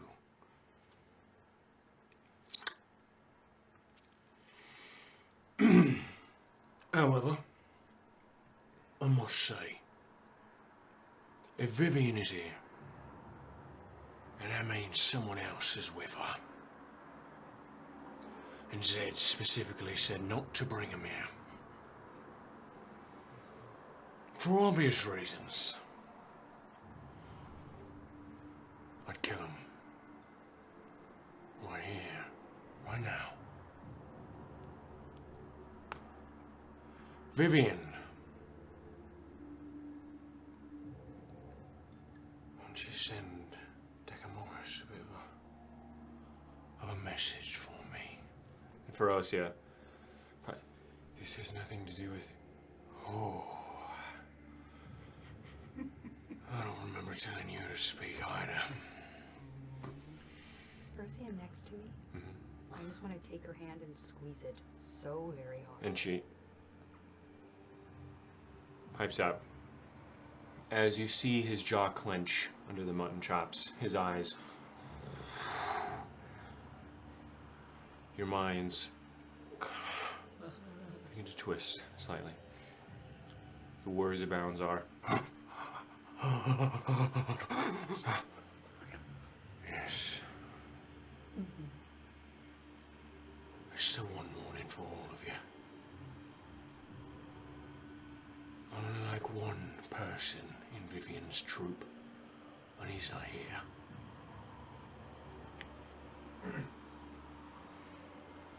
So, Vivian, send Dagamoris a message for me. I want you to say this.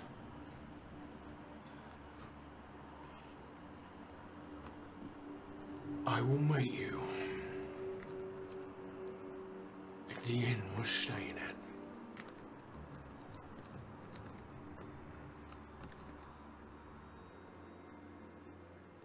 Everything's fine. I ended up not talking to Dagamoris.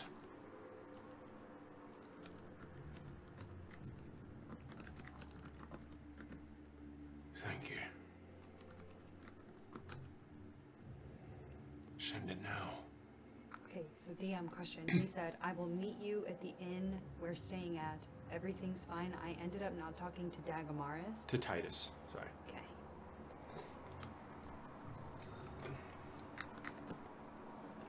What inn are you staying at?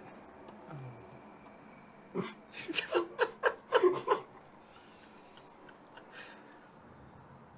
inn were we staying at? I have keen mind. Please, I'm begging you. There's so many other things going on. It was hold on. It was board, something in board. Hold on. Board and board. Board and board inn. Yep. We didn't see any other You're inns, bored did and we? bored. I know of it. And you know what? So do Gabriella, Zed, Tenzoro, and Morgan. Send to him.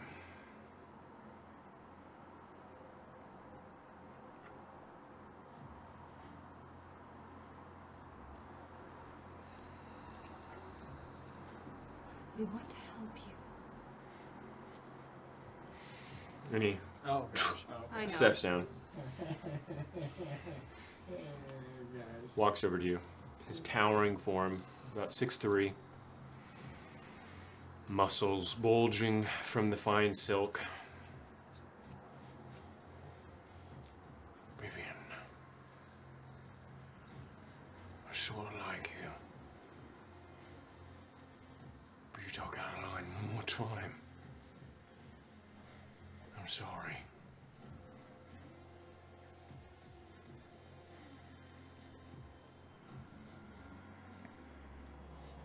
I will start to send to Dagmaris.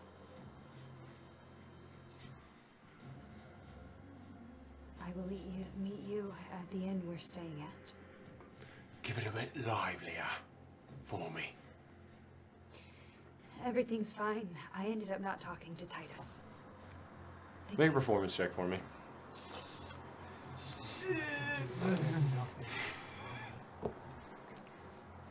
$11 minus Oh no. 2. Okay. Wow, that was pathetic. You better hope he believes it. There's gonna be 2 less drow in the world. You hear that? You hear that? Make an insight check. Oh.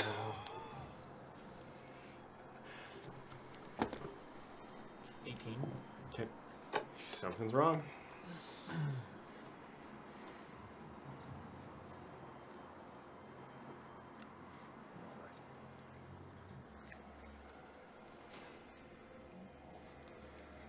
will see later.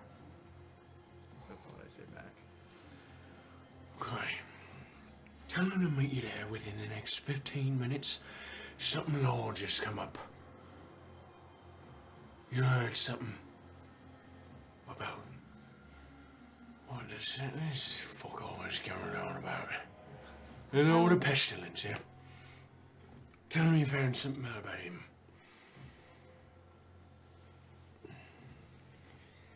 I'll send him again. And if I don't believe it this time, I can't make use of you in that way. And I also can't make use of you in that way either. Aye, get out of here, I forgot about him. And you see, first, your eyes go to the cerulean blue robes. His face Who is it? mutated. His neck merged into his chest, pustules growing and writhing upon it. One of his eyes closed shut, the other made twice as large. All of his teeth missing, drool dripping down, black hair outwards. Do we have a description?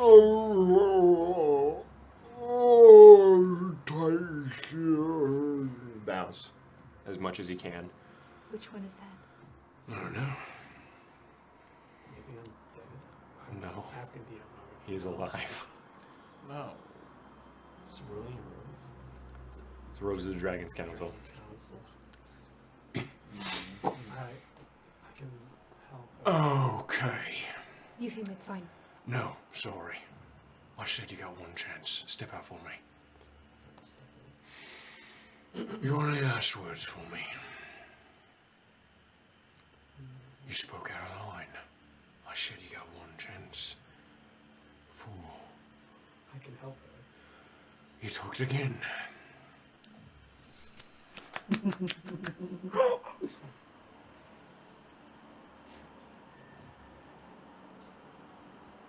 Now you're human. And I think it'd be a bit hypocritical of me to kill you.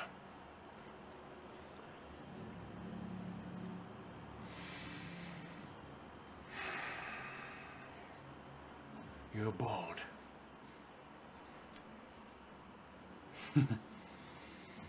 Sing me a song then. God! Awful. This is awful. Okay. Put it on the wire.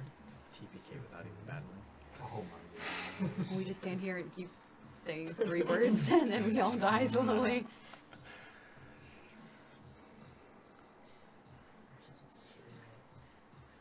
I'm not attuned to it now because I haven't set with it long enough, right?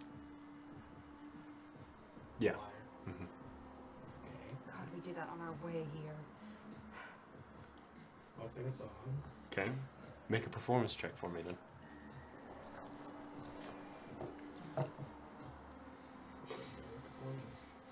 It's a bard. I'm pretty good. 9. Oh, God. Oh. Did you already use? Use I'll use it. the I'll use luck. it. I'll use it. I'll use it. Use Okay. the luck. Sorry. Not to metagame. 21. Okay. Wow, that shot out so bad, I almost killed you halfway through. Thank you for this song, Eupheme. You may step back. Now, send again. Tell them to meet you there in 15 minutes.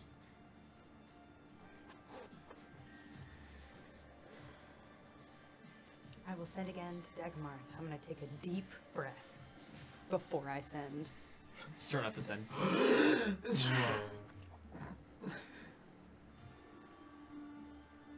What are you waiting for? I will send. Actually, can you meet me in 15 minutes? Ferocia gave me some interesting information about the Lord of Pestilence I want to show you. Performance check. Can I have some help? Please! I have -2!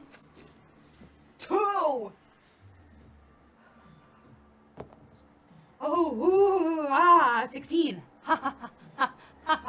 Okay, make an insight check. Please roll low. I know that means you die, but, Oh, just so that I believe you? But he doesn't know if I believe you. What is insight? Mm-hmm. 13. Okay. It's shady. I rolled a 16. No, I know, But it's shady because I had there was a message before, Uh-huh. and then there's this one that's actually, can you meet me now? Versus the message 10 minutes before. You're getting mixed signals. Yeah, I'm like, what the fuck is happening? You decide what you're doing. I am because I was So you walking see that. towards the end. Yeah, you're walking towards the end. I'm going to not go into the inn, but I'm going to hang around near it. But I'm going to go disguise myself. Okay. Make a performance check to see. How good my disguise is? No. Just how well you blend into the crowd of Sventon. Okay. While being sus. My inspiration. Okay. Okay. Burning the yeah. We didn't think we would be in this situation. Natty 1. Baby. Oh! Okay. Inspiration is Well. not supposed to do that. Well, Inspiration went from a 3 to a 1. that was, well, thank you.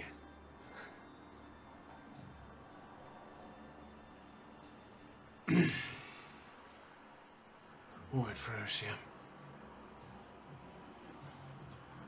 You accept my proposal and step forward and kiss my hand. Oh, God. She steps forward. Leans down. I'm just kidding. I don't want a woman kissing my hand. Step back. It's a thought that counts.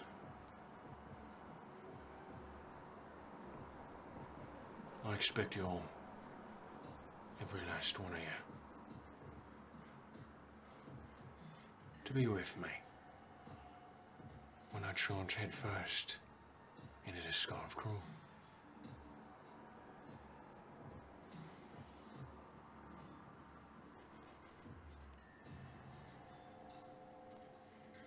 How's that sound, Vivian? You may speak. Yes, I want to do that. All right. Do you know about the Dragon's Council? I don't ask you to ask any questions.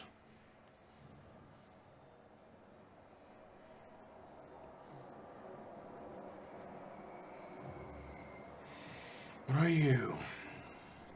What's your name? You may speak. Euclid. Will I be seeing you?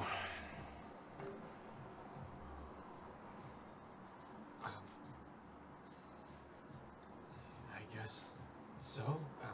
Kind of depends on when, maybe? You scared of me? Yes. That's good. You should be. Okay. I've heard a lot. All good things from that one, I'm sure.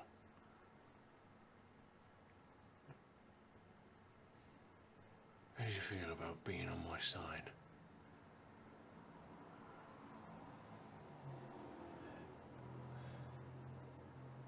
I don't like it,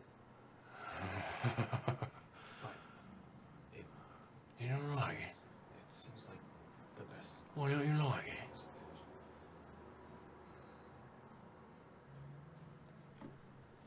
You think my cause isn't just? No, actually, I think Where are you from? On its surface, your cause is quite noble. I'm from Svartalheim, northern With realms. the Northern Realms. Yeah. You seen much suffering out there? Not until just before I left, but otherwise it's fairly Aye. docile. Escaped. You ever known anyone from the Seven Realms?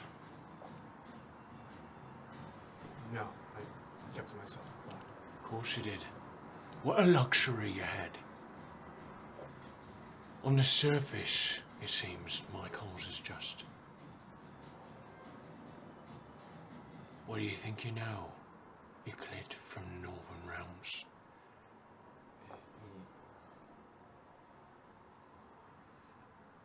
Well, what you have seemed to have been doing is spreading chaos. Oh, chaos, you see. Is that so? And what existed before? Was it order you saw? Oh, wait. You were hid away, tucked in with Mummy in the north. Keep your judgments to yourself, child. You know nothing. You there, real talkative one. What's your name? All right. What do you think of my cause?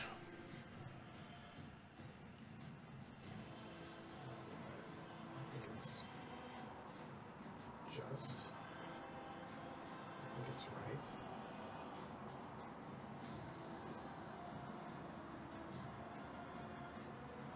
And I think your fight's a good one. I don't really care for your decoration skills. You don't like my decorations. What are you talking about? You talking about this statue behind me? It's just dark. Yes, it is. And there are no exits.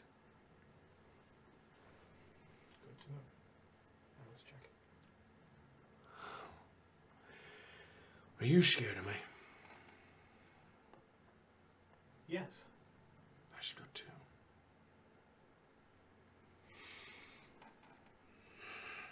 How do you feel about fighting along my side? I think the evils that you face are great evils that I would be happy to fight against. But how do you feel about it? I feel like I will do whatever needs to be done.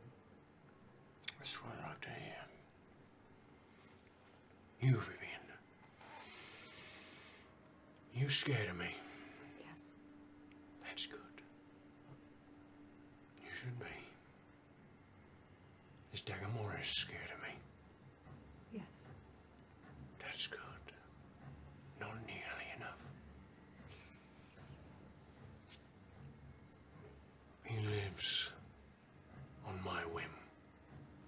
Every day that passes, every breath he takes, is a gift from me.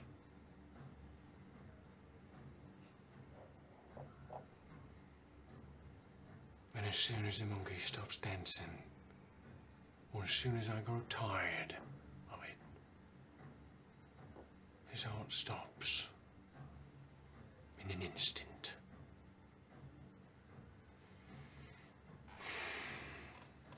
There will be no redemption of Dagomara's scar. There'll be no forgiving. Only his bones as jelly under my boot.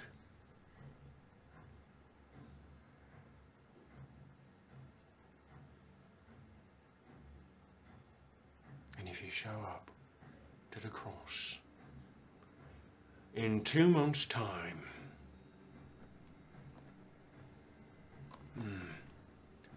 actually, we'll say 3 months, now that the deserted have joined us. I expect all of you to be there at the cross. And if Dagger Morris is there,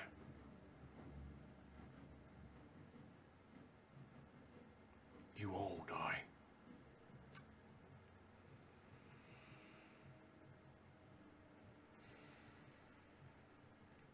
All right?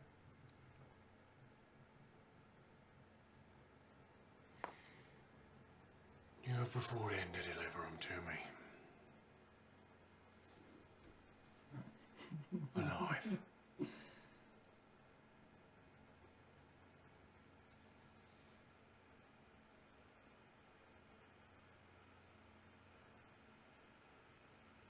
What say you?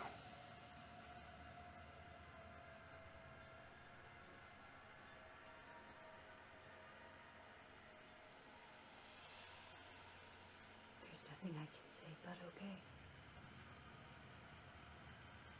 That's good.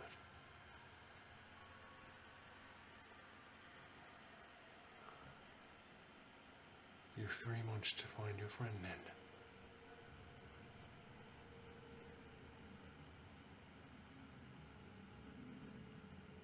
Hopefully that's enough time.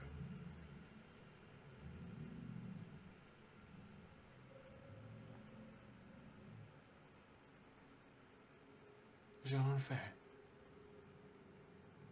Am I being an unfair king?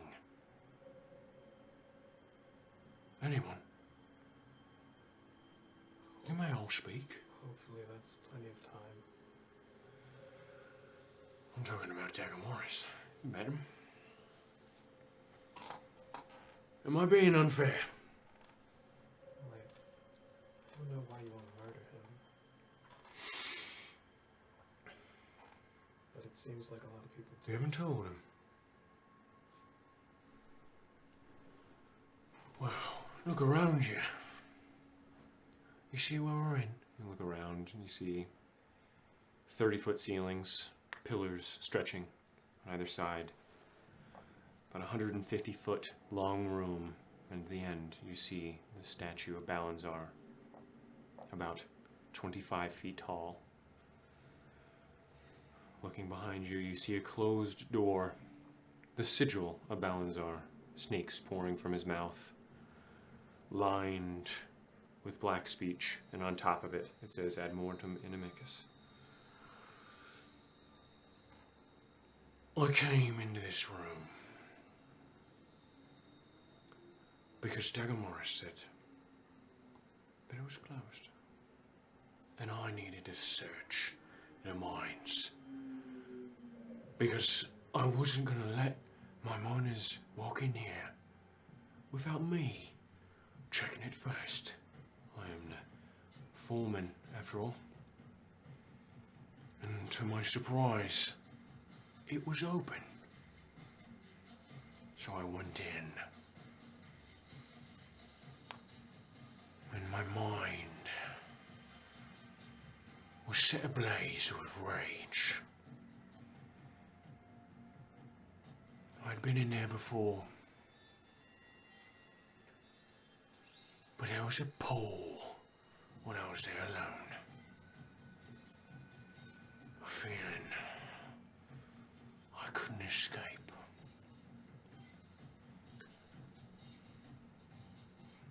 And I don't know what happened to me that day. I really don't. But I changed. I felt something, many things, stirring within me. The strangest part was, I'd felt it before. But the room drew it out of me, it seemed. A long-lost memory of my childhood flown back to me. I lost a bit of control that day. A control that I learned over the years. I smacked it down. I buried it as best I could. And I used the key that they left me. to close the door. And when they came back, they said that my best friend, Hershey's, was alive and well. And I could expect things would be getting back to normal. I'll get a letter from her maybe. Maybe a next shipment of his ale. And I just gotten done giving a speech about the elves increasing taxes, which was true. The elves had increased taxes by 5%. And this was all coming after a very hectic rainstorm that lasted many days, took out many crops, and burned many fields. And the very next day, the elves announced a tax, and the rage grew even more, and I felt whatever stirred within me get a bit more powerful. But after I got done with the speech, I saw him again. Some people that were elvish had helped me, and the rage lessened just a bit. So I talked to him. I invited him out for drinks. And I know you've seen Dagger Morris. He's an attractive man. So I asked him on a date. And he declined, very respectfully. I was drunk. I was a bit embarrassed. And I was drowning the rage in copious amounts of alcohol. It stirred a bit, but the embarrassment, the shame of humanity rose within me. Well, went back to my flat, and I went to bed. And I slept for a good portion of that day. But when I awoke, things was going on. I felt a stir in my belly once more. But I rested some more. I was thinking anything of it. And when night came, I trekked outside. Torches set ablaze. Bands of humans trekking throughout the city. Proverbial pitchforks in hand. And I saw a little woman. Skin a pale grey. Hair a stark white. Running in bump into one of these guards who started assailing her. In a rage. Bellowed. Even more. And I killed that man with a single blow. And I picked up the woman that I grew to know. A feeling that I had. Well, this was one of my friends.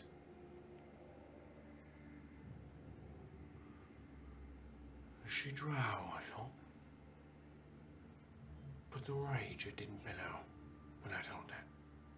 But I was upset. I'd heard things of the drow. But I saved it anyway, because I wanted to hear it from her mouth. On the way there, I was attacked by 2 more humans. I killed them with ease. The rage grew. I sat on my couch. She awoke 30 minutes later. The rage of humanity grew within me. She looked upon me with fear. I am the one that saved her. She looked at me with fear. the shame of humanity grew. She stood there. I asked her what she was. She told me it was a drow, and I saw the bones hanging from her waist, and the one that she had made of bones as well.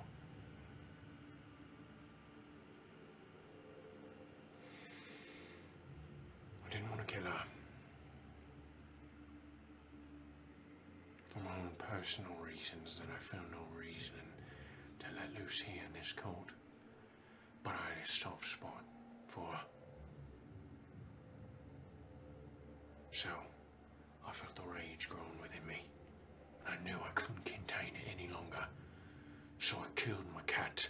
I threw her against the wall, and I punched myself in the face until I went unconscious.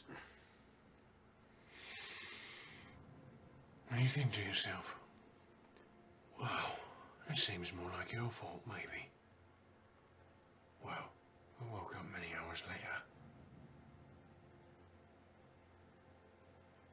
I arose, groggy, hungover, and half beaten by my own hand. I didn't hear the sounds of birds, didn't hear the sounds of the wind. I didn't hear the sound of the town. No. I heard the sound of laughter. Hearty laughter. And I looked to my left, towards my doorway, and I saw 3 town guard hysterically laughing at me as I lie there, with my ass in the air, beaten, and my pockets rummaged through. They laughed at me. They called me a fairy. They said that I had an elvish boyfriend that was fucking the enemy. They asked if I took it or gave it. They asked who was harsher, me or him. And then they asked me how elves taste.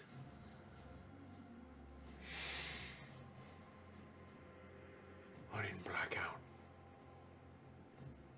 I embraced it. I felt the power of rage within me.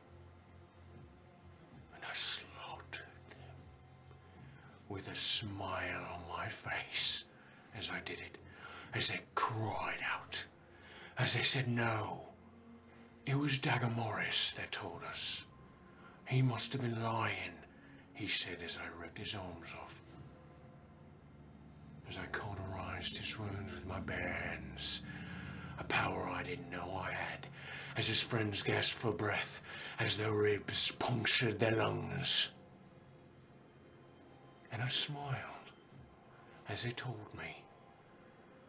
The elf told me you were his boyfriend. I don't care if you're gay, they said. I thought it was a joke, I thought it was a lie. And all of them were lying to me.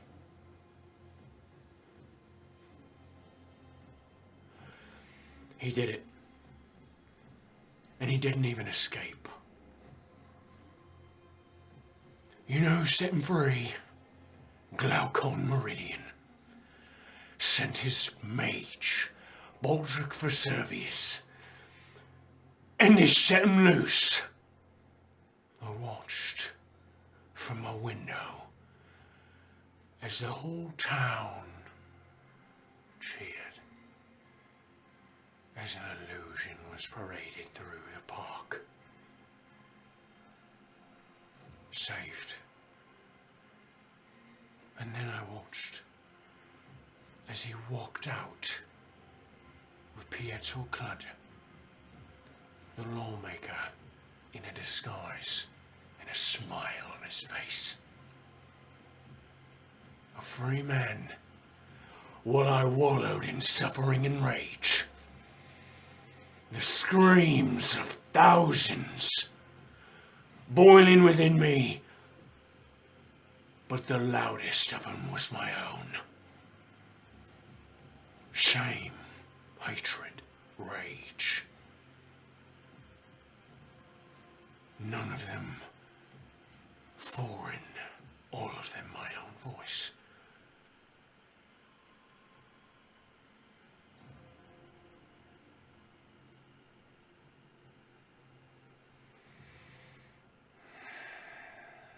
And you travel with him. And you say my cause is unjust. And you say you're afraid of me.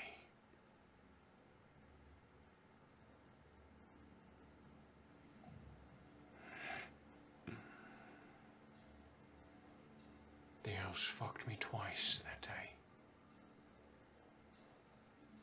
Farmers lost their homes.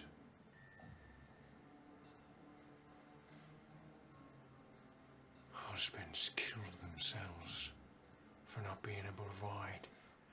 Wives hung themselves for not being able to provide. And the next week, the Teldorai came. They said, "Hey, where are the taxes that we asked for?"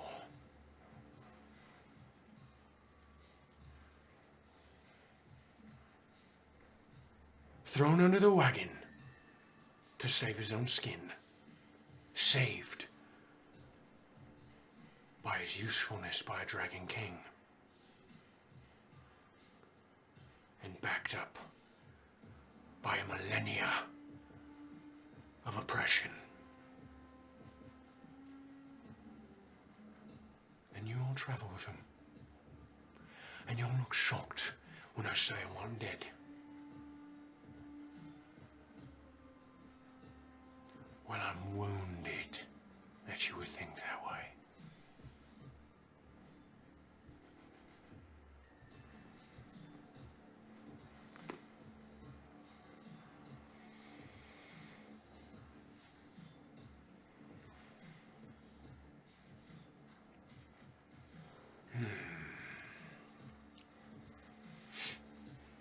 I will fight with the deserted.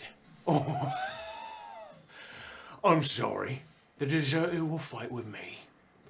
You can all ride my coattails on the way to salvation. You can spit on my ideals. You can act like there's another way. You can cower in the face of killing while reaping the benefits of mine. You can all lie in hypocrisy all you want. But I won't. Because I didn't give in to the rage. I embraced it. Because we're all angry. But at least I admit it. Now go back to Dagger Morris, because I know he ain't coming.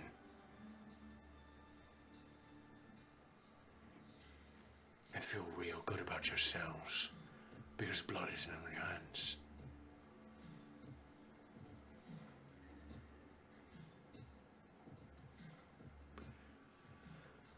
If I hear one word from you before I'm seeing you face to face 3 months from now,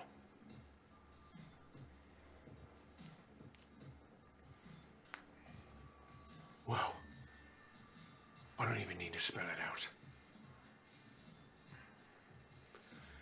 Leave my sight. And keep my name out of your fucking mouths. Unless it's to say, long live the king.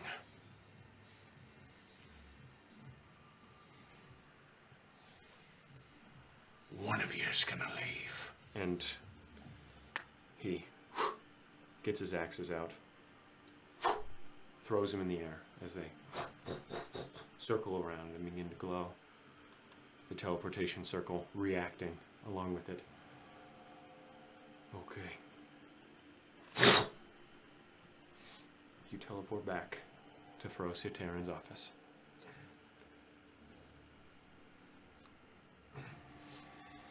Oh my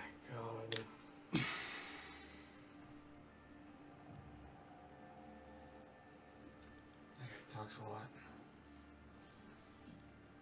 Dr. Morris has done a lot of things.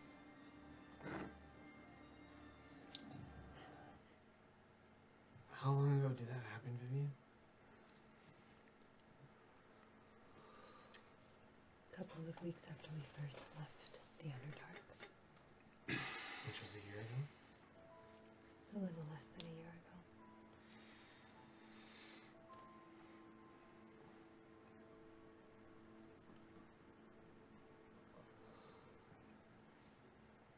Well, Who are those people with the tubes in their neck? before you talk any more about that,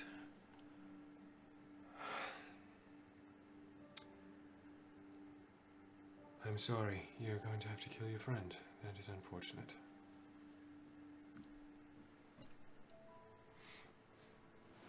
I hope you are wise enough to see the bigger picture. And a man steps forward.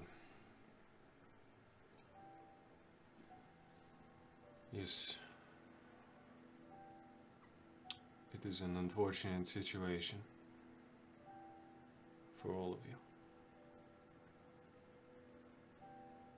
But there are more lives on the line. We have much to discuss between both of us. If you could please leave. I turn around and go. Thank you again. Thank you for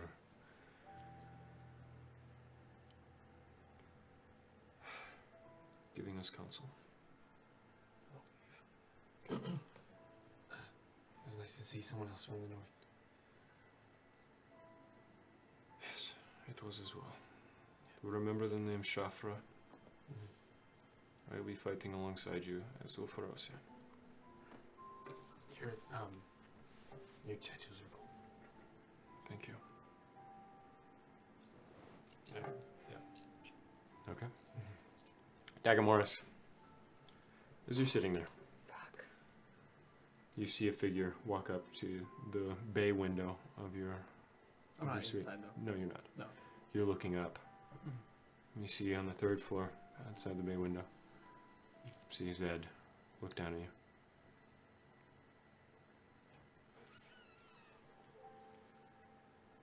Walks away.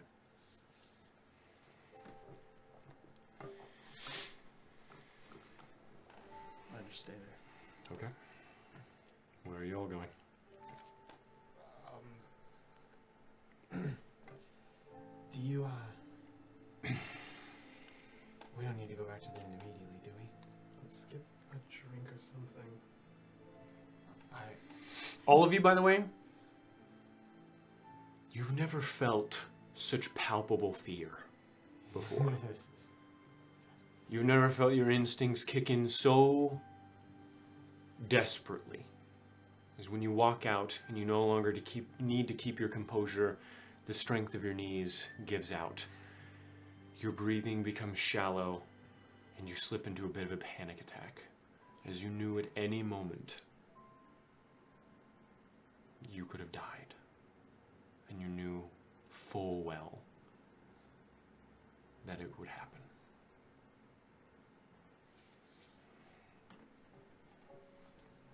I had while we're here, I was hoping to take one more peek at the library.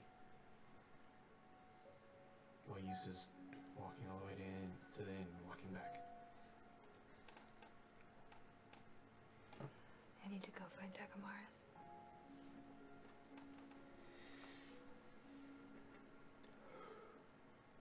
Eugene?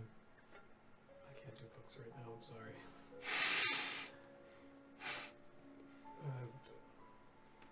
Scribble me if you need me. Okay. So you are going back into the library. Going back in the library. So you know it's not in the tower. You go off Right, to go off to the south. Yeah. In one. Okay. What are you two doing? I'm going to a pub of some sort. Okay. Where I can drink alone. Okay. So you find make an investigation check.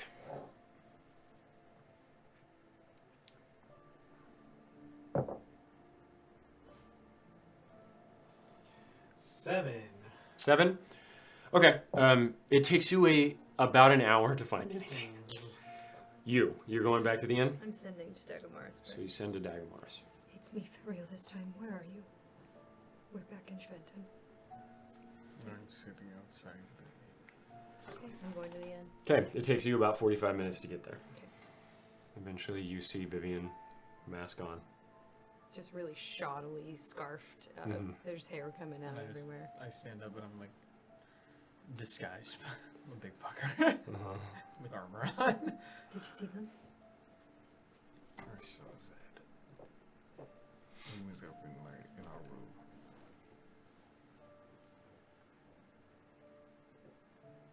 Well, I guess we're not going back there then. No, at least not now. We need to go somewhere quiet.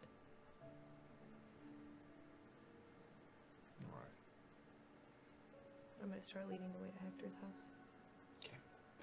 You two, after about an hour and a half, through the outer villages. However, because you're approaching from the same direction that he and him left, you come across the same village center, almost, with grocers, the tailor and all that. And as you look at the tailor, you...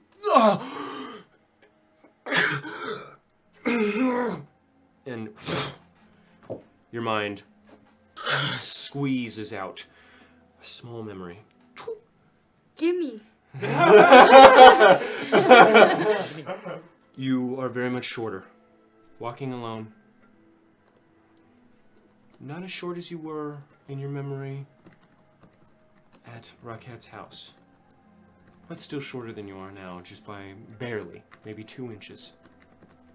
As you walk through, the area looks very similar, though it appears to be fall by the looks of it. That is what you see as you look at the tailor. Oh, that really was a tiny little memory, huh?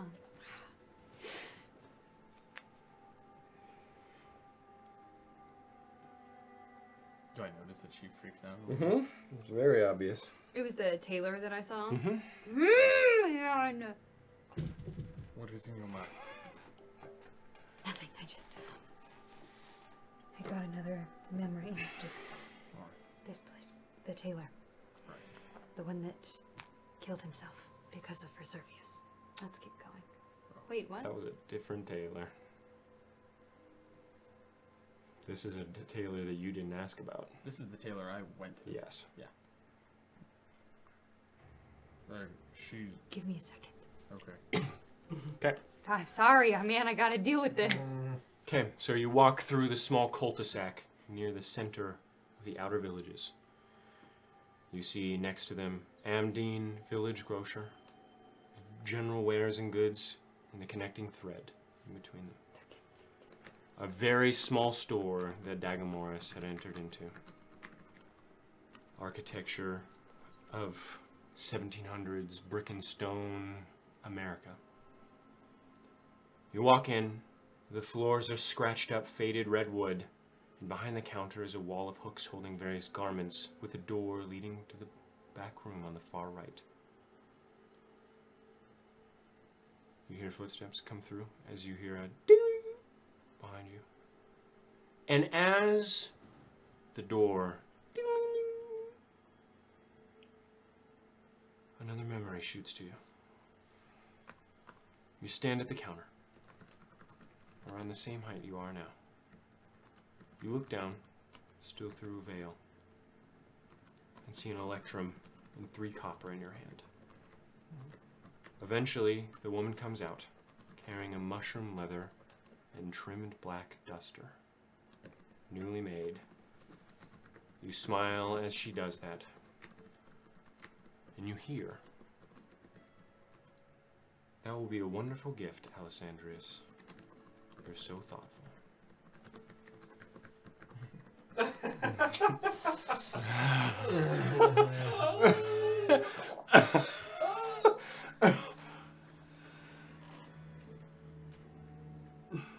But we actually walked in.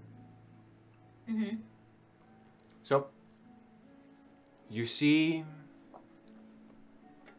a woman, dark complexion with a bun of kinky gray hair tied above her head, her cheeks sagging slightly, and a smile that lifts them greatly, her eyes encapsulated by hundreds of smile lines. They appear to be wearing dress pants held aloft by crossing suspenders over a nice white button-up shirt.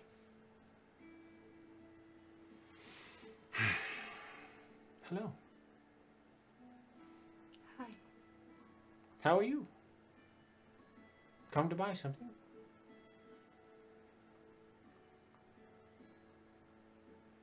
Yes.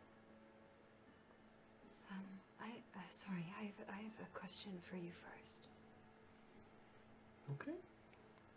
Do you remember a man named Rocket Friedman and a girl named Alessandrius?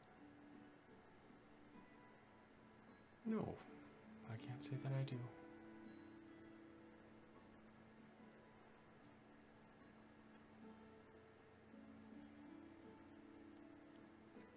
Okay. Thank you. Do I just see like something small that I can just grab? You see what appears to be like a little wallet, like a knitted wallet. I get that. Okay. One of these, please. 3 copper. Do you... What is your name? Maybe I can let them know if I hear of them? No, if you don't remember, then they've been gone a long time. My name is Vivian. Okay. What's yours? Miriam.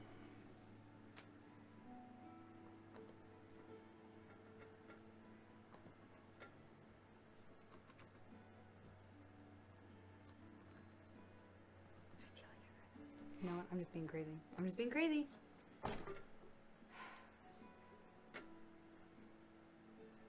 Thank you. Thank you. And I will leave. Alright. The Sorry. door. Oh, right there. And we'll continue to Hector's house. Sorry. Okay. That is alright. After about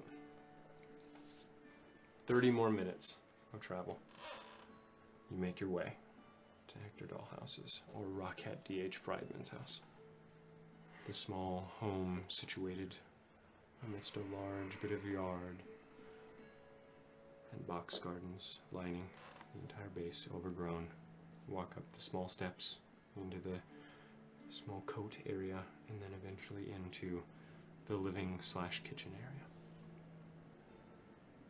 I'd like to cast Fairy Fire, Okay, so you cast Fair Fire. just to try and see if anyone is look-seeing. Doesn't look like it. Would you like to talk here or would you like to talk out on the back porch? The back porch. Alright. Are there 2 chairs on the back porch? Yes. If there wasn't, I'm just Ah. chair.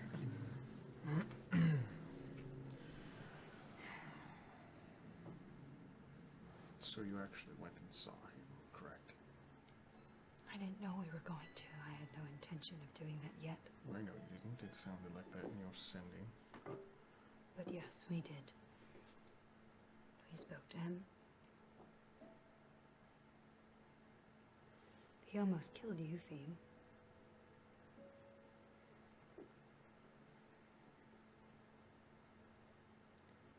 He said that we're supposed to meet him in 3 months. At the cross.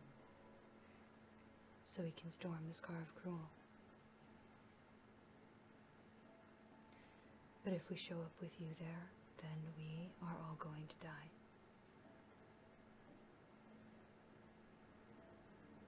He also said we have any time within that 3 months to turn you over to him.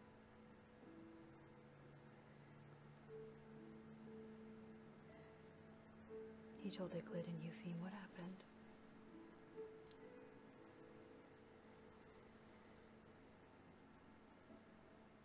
I wonder how much of it is true. I think all of it. He just explained things we already knew happened. Except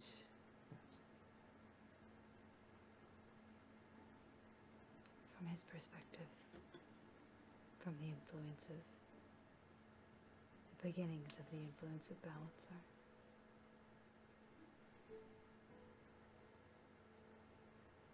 It was because of that day in Heimdall's that he accepted it. That's what he said.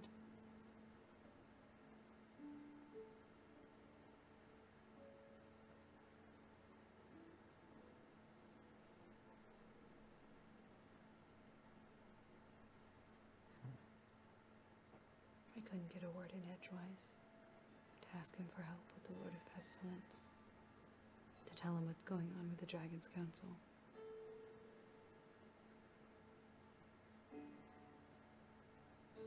So you're saying I have 3 months to live? Yes.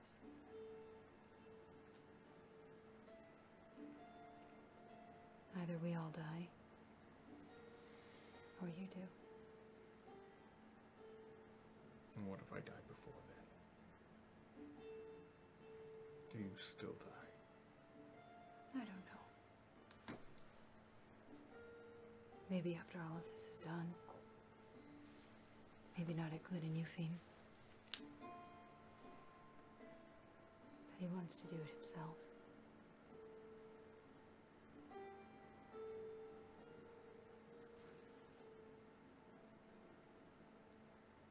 I don't know what to do.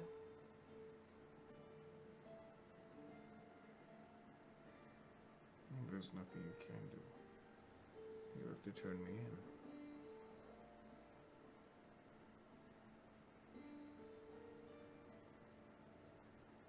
But I'm sorry, little one, I cannot go search for Hector with you. I have to go do my duty. Even if it is alone, I have to find my way into the forest of Eberron. And now that I know it is through the Underdark, I have to go.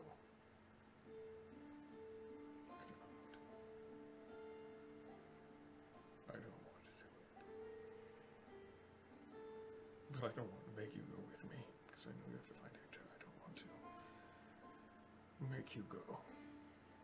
And I do not want to go alone, but I have to.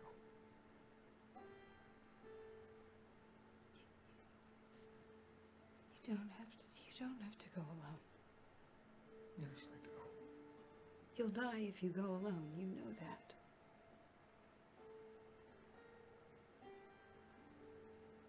I don't want to. It's not that I don't want to die, but now I don't want to die because I don't want to die and still have you die.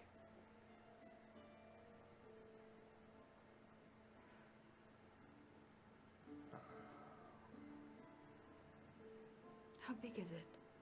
Biggest what? The city. Underneath. How big is it? The city I lived in. Oh, which one? Just the tunnels? I guess I don't know. It was just endless.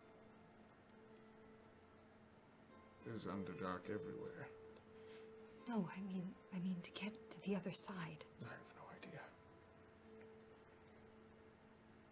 I'll just have to find an entrance near the forest. And I just have to go. The map we saw showed an entire city directly underneath Schwenten. An entire city.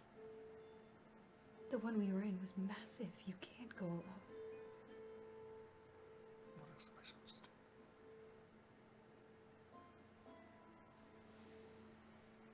We have 3 months. We can find out how fast it would take to get us to Astrid. How long it takes to get in there. If we can get Hector, he's fought them before. He's seen them before. Maybe he can help. And we can do what we can before the 3 months is up. He can help us. And you don't have to go alone. We can go with you. Or I can go with you, and Hector can. Do you know if Hector is close? I think he's in the ruin in Astrid. I don't know. No. I do not know. I don't know. I don't know what I'm to do. Because what if I go search for Hector, like we've been searching for months? Or you've been searching for months, and we don't find him?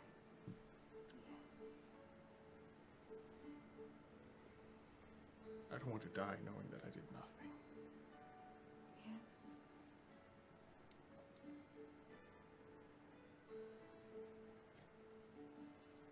And I understand that Titus is mad at me. But I feel like it is like Humphrey. He's trying to aim his anger at something.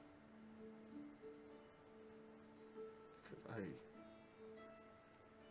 like I've said before, I made mistakes, but he would have got it in there anyways.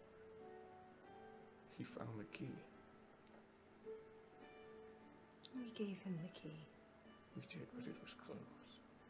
The door. It was open. No, it wasn't. It was. You lied to him. And said it was closed. Yes. Well, I believed it was closed. And then we didn't check on Hershus when we left Pools.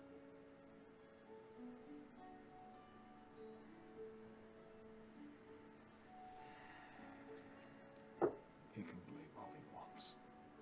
He is an angry man. But I understand his hatred. Everyone has to hate one person and blame it all. And I blame the Lord of Pestilence. That's different. It is. My fear is founded. My anger.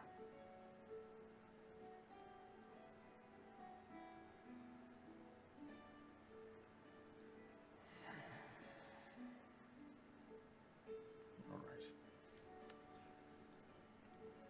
Anything else?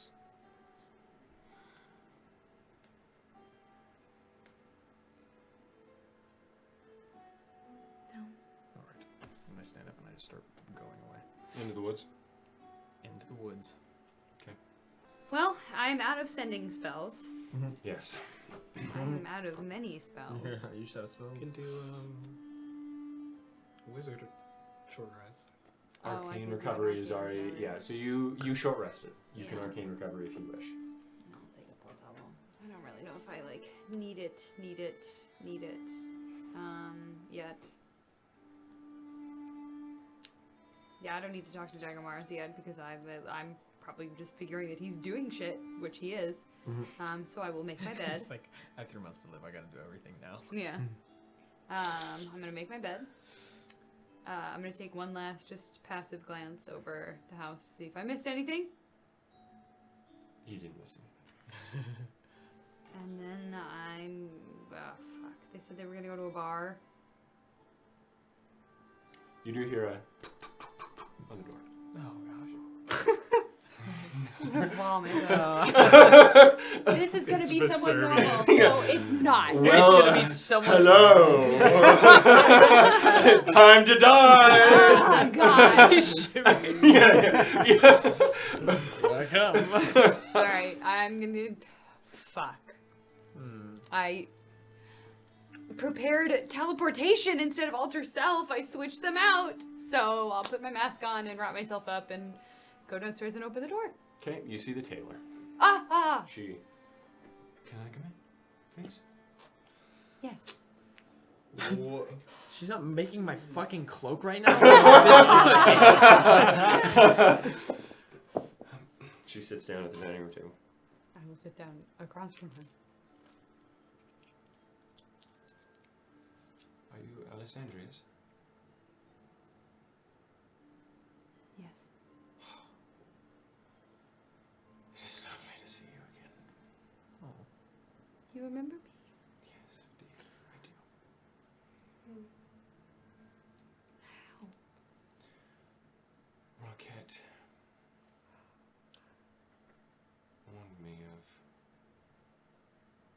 wizard who was making people mad for knowing him. And he modified my memory temporarily so that when the wizard came by, I could lie and he would believe me.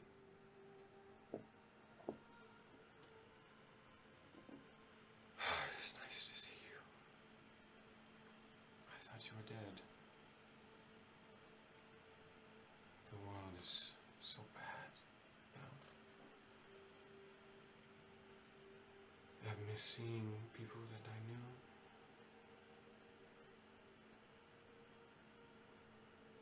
Rocket gave me a message about a year ago before he left with his cat. He had been severely burnt and I hadn't seen him for a while.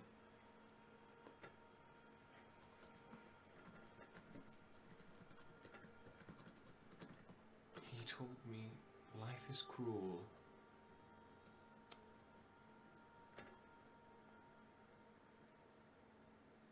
And that is where I shall be.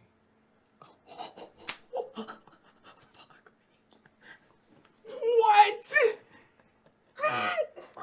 What? Damn it. Why is he there? Why? Oh no! Why? Okay. It clears. Oh, I'm sweating. What am I supposed to do now? Wait 3 months? I have to go now. Titus is going to go to 3 months to cool. I have to go now. I'm about to see so many of these. Oh, I'm sweating. Oh, I'm sweaty. Oh, fuck me. I don't know if that means anything to you. Doesn't mean anything. It does. Yes, it does. Thank you. Fuck. How have you been? When is the last time you saw me?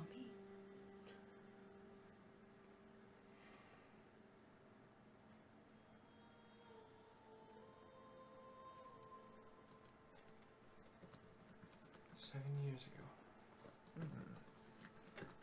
I believe.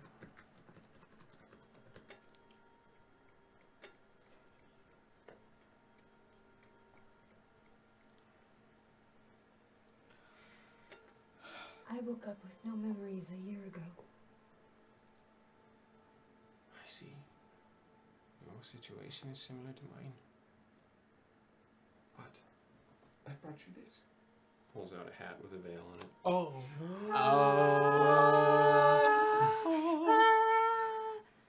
I made your last one and I saw you did not have one.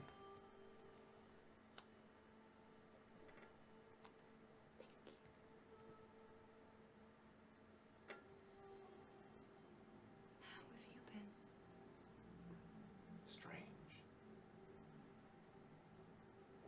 I appreciate what Rocket did, but the spell he cast upon me has left me feeling strange in my mind.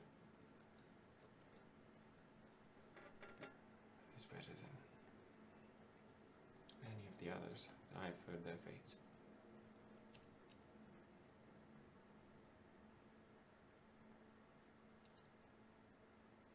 It was nice to see you, though. Just nice to see someone who remembered me. I'm sorry you had to lose everyone else. She stands up. I still have family. They were friends that I lost. And Rocket was a nice man. He did not seem himself last I saw him. I'm gonna bring it back. I wish you the best. And she walks up. Dang, she just came and went. Okay. I take off my... Wait, she comes back. Oh. Gives you a hug. Oh, I hug her Oh. so hard. So hard. I try not to crush her, though. I don't think. Could you crush anything? I don't know. She's a halfling, isn't she? What? She's a halfling? No, she's a human. Oh, she's just short. Yeah, she's short and she looks old. Okay, Like well, in I the late won't. 70s. Okay, well, I will hug her firmly. I know I can't break her. I know I have 5 strength. Stay safe. You too.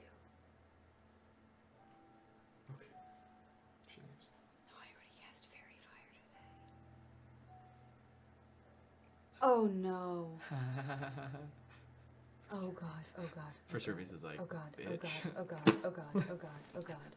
Oh god. Hold on. I smote thee. What is our? Hold on. How many? Okay. I need to find Icklid. Oh, I need to find Icklid. Okay. Okay, I'm gonna go find Don't you Icklid. have a 4th level spell slot? No. It's a racial It's ability. I can regain up to a 5th. Oh. Now Okay. with arcane But recovery. you don't have fairy fire. Fairy fire is a Yeah, drow yeah. racial ability, Yeah, and I you used it once today. So I'm going to take off my tin mask with the necromancy spell sigil on it. I'm gonna put that away, and my shitty little scarf, and I'm gonna put on my hat and veil. Oh, call back to the original design. You put it on. Fits. Over your head. Oh, I feel so at home. Oh, I can breathe again. Oh, I don't have to be sweaty all the time. And then I'm gonna go find Icklid so I can use his little glass sphere so I can scry on for Servius. Okay, so you're finding him.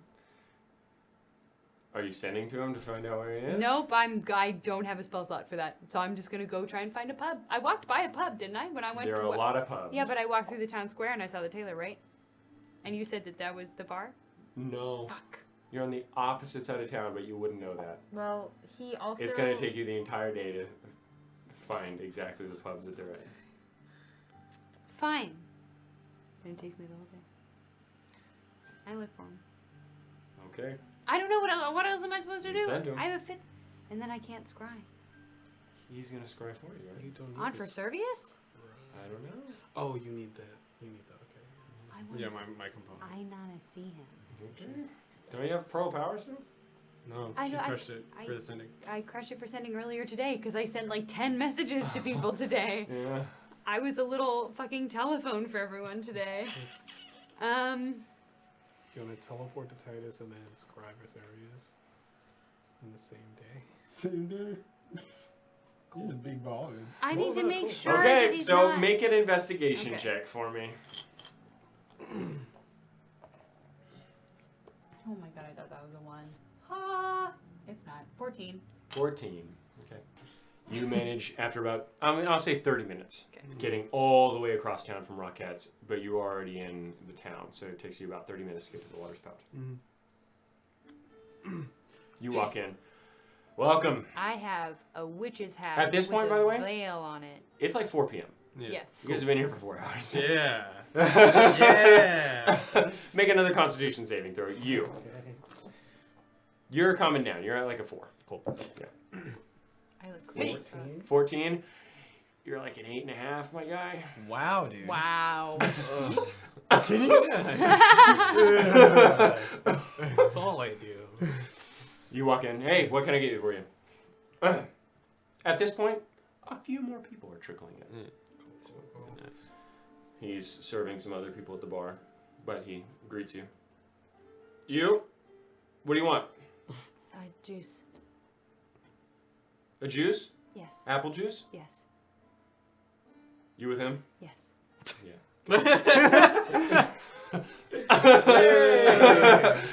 All right. Hello. It's 2 copper, by the way. Sorry, 3. I give him Just 3 made it more copper. expensive. Here's your glass of apple juice. It's a pint, it looks like. Wow. Nice. It's a shame we can't see your face, Vivian. Yeah, what's up with the mask? I have a skin condition. Is it ugly? Yes. Like leprosy? Yes. So it's contagious. No. Get the fuck out, mister. I'm kidding. It just sighs. Are there straws in Fantasy World? No. Damn, man, I was supposed to drink this apple juice. Sorry, you have a veil. I put the entire. Well, it's like Yeah, cinched yeah, around yeah, the so neck. you're just like I'll just this. open it up, put the entire pint in. You two definitely know each other. You see how this woman's drinking juice? Or I should say girl. How this girl's drinking juice? That's the vibe you give off.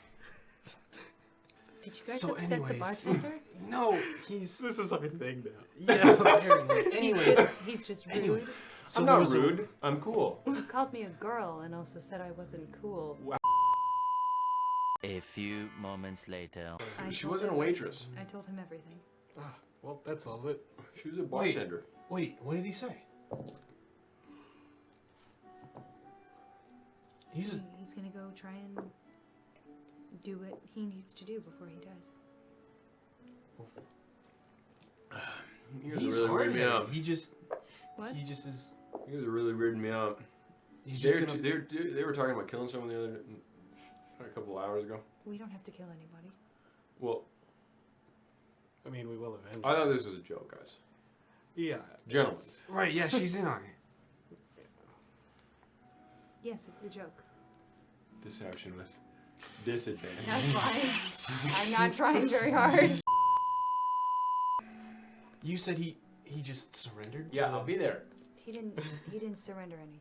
He has things to do. Okay, I'm saying that we don't have to do anything, do we? We could sleep in your dad's house. Yes, it might be a good idea to go to his house. Alright. It's just better to avoid it. Here, There take your was- gold back. 2 small beds. I don't want to. I like the suite. It's like home. Hmm. I can go back and try if you want. I would like that. I would like that. It's like home. Okay. I will come back here if I fail and live.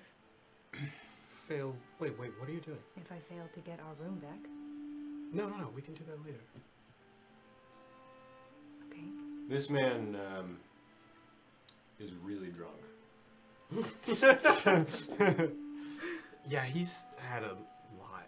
And you see, like, 5 pints and about 4 wine glasses circling along with a bottle of cider. Well, I've been kicked out, so I can go secure a place for him to come and lay down for the rest of the evening. Yeah, I like that idea. No. How long does it take for you to walk to the inn from here? We're about 38 minutes. I'll write to From you. to the inn? Mm-hmm. It's a big city. Is there a closer inn? Not that you know of. I'll write to you in 40 minutes. Okay. So you're Thank you heading for to the inn. juice. I swear, I'm just gonna finish this and then. Well, she didn't finish any of the juice either. Are you gonna finish the juice? I'll have your juice. It's good good to hydrate, juice. Vivian. It's good juice. Stay hydrated. Shit is Vivian. terrible. I am not focused on the juice taste. You're focused on Anina, though. Did you enjoy it? It's very good juice. Stay hydrated, Vivian. You do so as well. Are any of those cups water? No. None of them. There's Alright. water at some point. Isn't that your job? No. What are you talking about? I serve beer. Here, it'll be my job now. Spear cake, can we get him? What'd you call me? Spear cake? Spear cake? That was a good joke. Wait, did you mean to do that? Or Yeah. Can you what's some my water? real name then? It's steel cake. Spear cake. Steer cake. Okay, so you end up going to the inn. Yes. And you eventually make your way to Rockette's house. Find that it's empty. And I just stay there. Okay. You enter into the bookstore. The kid. Hi,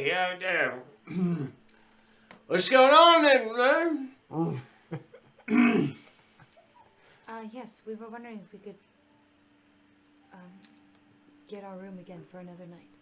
Yeah, of course, of course. There are a couple folks here looking for you. Did they leave? Yeah, I think so. You think so? Oh, yeah, they all walked out. Oh, okay. Well, then they left. Oh, yeah, I don't know if they climbed up the fire escape or something. Okay. How much is it for the room again? 3 silver. Okay. I give him 3 silver. I give him gold piece. Oh, shit. Shoot. Hey, is this for More rooms in the suite, or The one room and then 2 silver as a tip. To you? so you want the room for another? Another night. You want 5 silver back? Yes. Okay. Let's see, 5 silver back. Okay. Thank you. Yeah. And I will go upstairs. Okay. And I will check and see if I'm about to die. Okay. So you.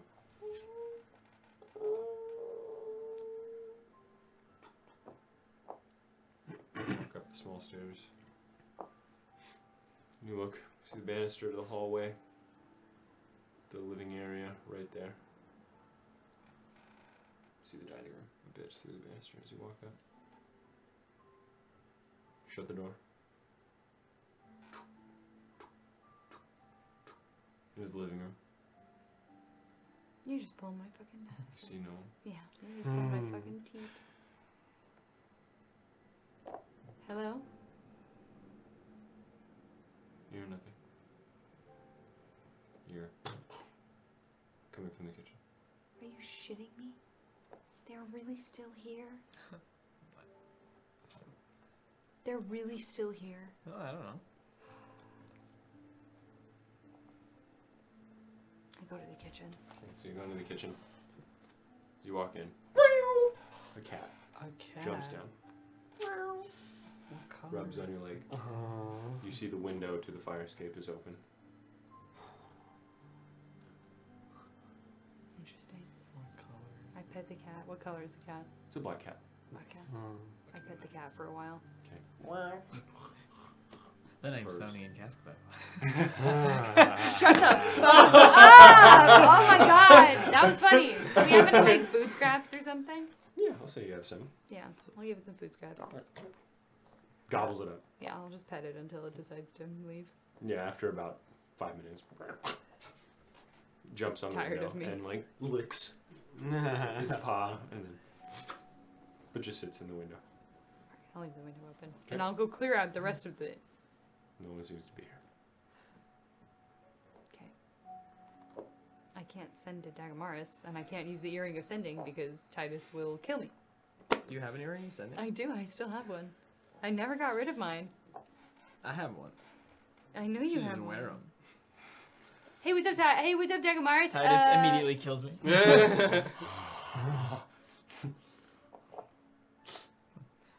Alright, Titus, I'm ready to die. Good. I'm just gonna wait until everybody shows up. Okay. And I'm not showing up. After about 38 minutes, or actually about 45, carrying his ass, you hear as Eupheme falls a bit. You hear a bit of grunts as he begins crawling up the small stairs. Okay, yeah, and then the other foot, and then yep, yep, you got it. You walk in, Your and narrating's Eupheme distracting me. just sort of like lays his head on the top step as you walk through. See him at the entrance. Door closes behind. Can I see can I see the room to my door? Or the door to my room? No. Wow, you not drunk, yet. bro?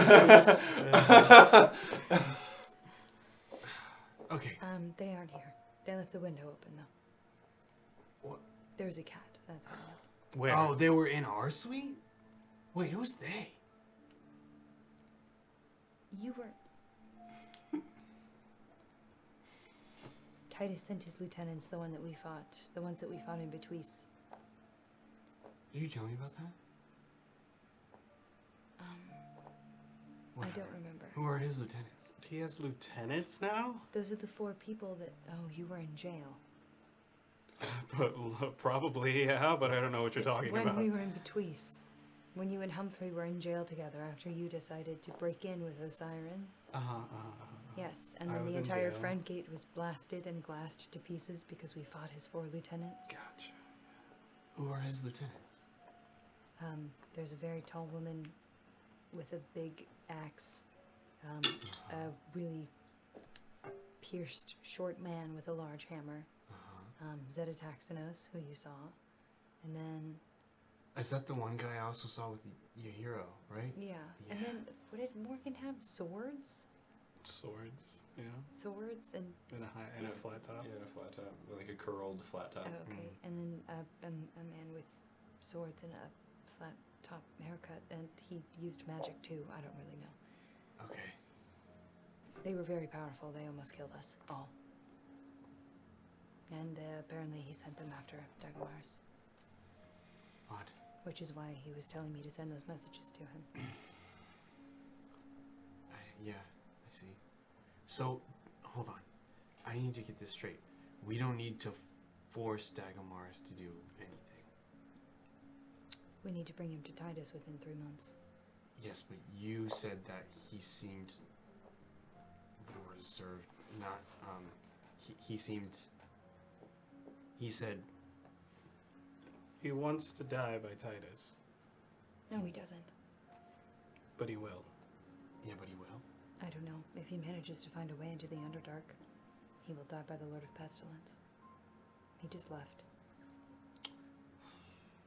I wasn't going to lie and convince him to die by Titus, Why not? because his entire goal... Right, but aren't we in trouble if we don't deliver Dagomars? Isn't the world in trouble? If we don't deliver Dagomars, Yeah. it's not like Titus is gonna not help everyone. He is And not he going wouldn't to kill. help everyone. He wouldn't kill you two. You're Yes. humans. Yes, He just said he all- he almost said killed all- me today. He said all three of us. Someone who rules by fear like that makes an example out of everybody. I don't know. For some reason, I don't think he will. He'll kill me probably if I fail to bring him Dagomars, but it's not like you two are obligated to do anything about it. About him killing you? No, about us bringing him Dagomars. About Dagomars being your responsibility. I kind of feels like our responsibility. Yeah, he Vivian. made it feel like it was our responsibility. The way he kind of said it was our responsibility. Well, if he comes back, we can try and convince him to not go and fulfill the destiny that he has devoted his entire life to. Could have just lied. You know I can't. Or at least not say anything. The invisible shovel thing is starting to look like really good now. Invisible shovel. Invisible shovel. What are you talking about? Nothing. You wanna go to your room? Are we done talking? Well, yeah, I Eupheme's been like face down. think. Yeah, just like sorry, most yeah, of yeah. Mhm. You need to go to your room. Let's go. Come on. And I kind of like scoot him along. If I can see my door, I want to. You can't see your door. What do you mean? Your vision is blurry. Oh, like I can't see at all? Your vision is getting blurry. Fine, yeah. Dehydrated I'll get like a escorted motherfucker. to the dude. fucking. Yeah, I'll get escorted then. Okay. What are you two doing? After Eupheme, as soon as you touch the bed, blessed. Absolute bless. You're knocked out. I don't have the energy to send to Dagomars, so I'm gonna rest so that I can check in on him. Okay. Sure. I'll just hang around. I didn't find anything useful at the library. That's not a surprise. It's a human library. What is that supposed to mean? It means that...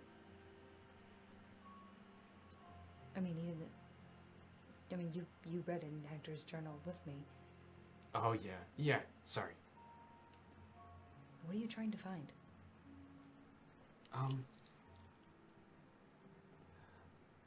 Last night, I woke up. Okay. That means I was asleep. Okay.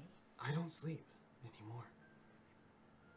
Is that an ability of yours or a curse? Bath tells me it's part of the power I get with the book. Oh, okay. It, Odd. yeah, it was given to me.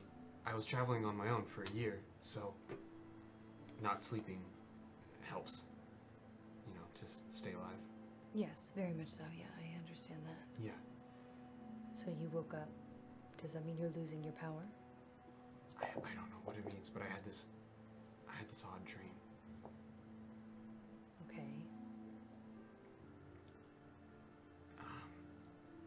There was my house and this odd vial of blood and this weird old face with no eyes. Oh. I don't know. Baths told me he didn't know what it means, but he's also a stubborn prick sometimes. You know, saw the statue so- of Balanzar today? The man with no eyes? Did it look like that? Look pretty similar. Similar.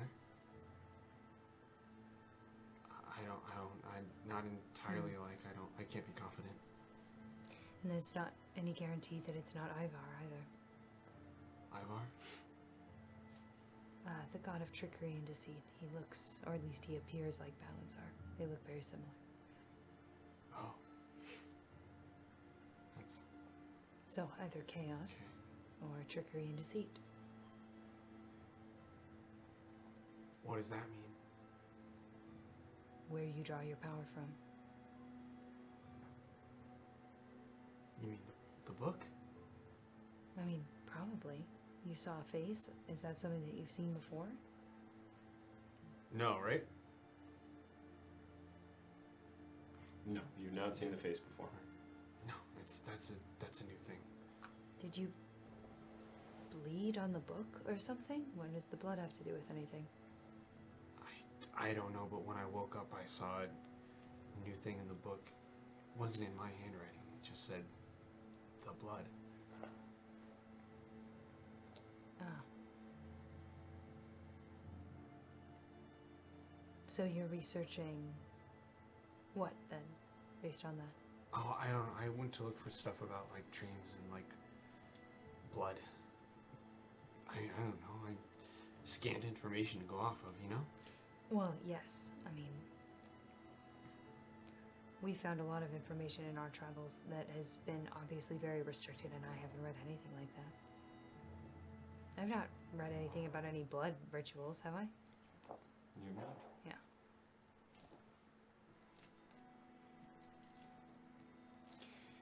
I mean, unless you're extremely lucky and we find some text in some ruins that perfectly describes what's going on.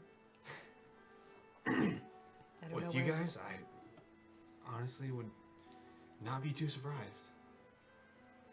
If it's Balanzar or Ivar, I don't know if Aralendish ruins or necromancers would have information about that. I really I hope haven't it's seen not. you perform any necromancy. I really hope it's not Balanzar. That would be. Well, Ivar's not that great either. if it's some deity that's giving me these powers, then this would be the first time they've attempted to communicate. And you said you've had the powers for 3 months? A year? A year. Yeah.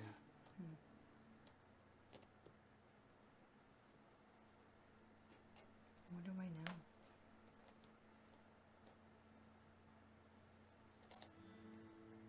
Yeah. Why now? It would make more sense if it happened tonight, after you ran into Balanzar. That would be something that we could draw some conclusion on.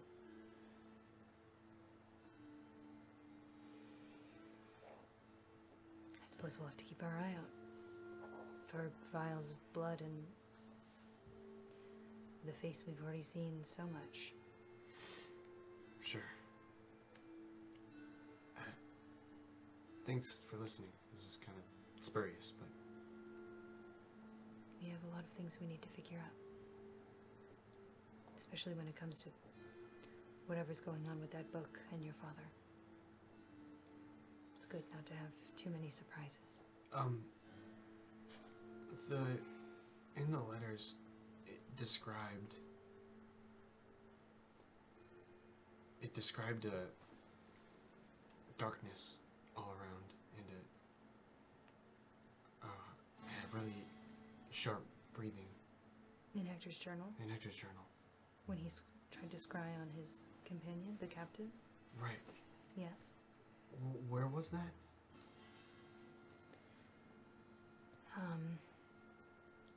They say that the ship wrecked near Cruel.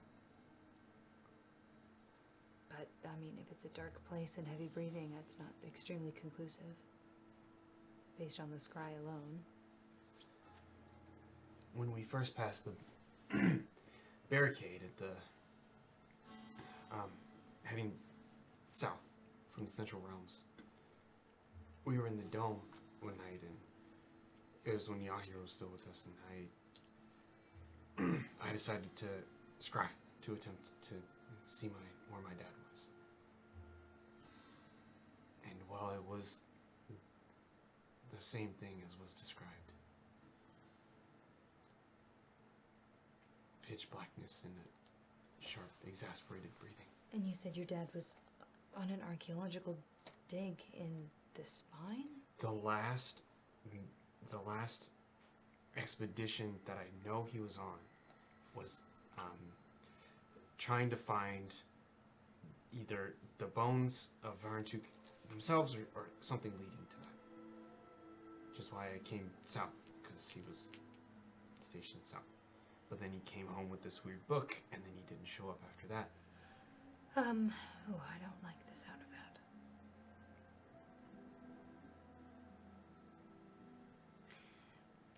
I don't know anything about what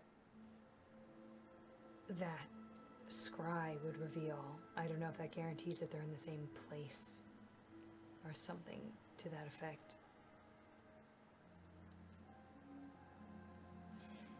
But if he's in any way associated with Cruel, then his pursuit of the bones of Varantuk it's a frightening treasure to seek when potentially associated with necromancy. But again, I don't know. I don't know what that means. I wish I did. I'm not a divination wizard. Hector didn't even know. Okay. I just need to know where to look. 'Cause... Have you tried to scry again?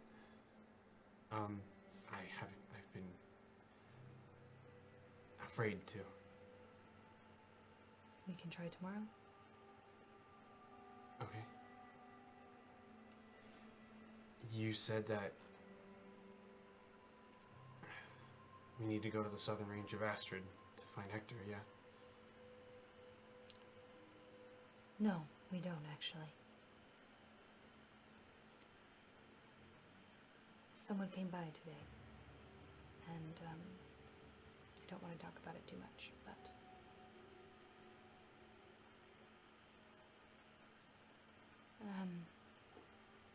I think Hector is in Cruel.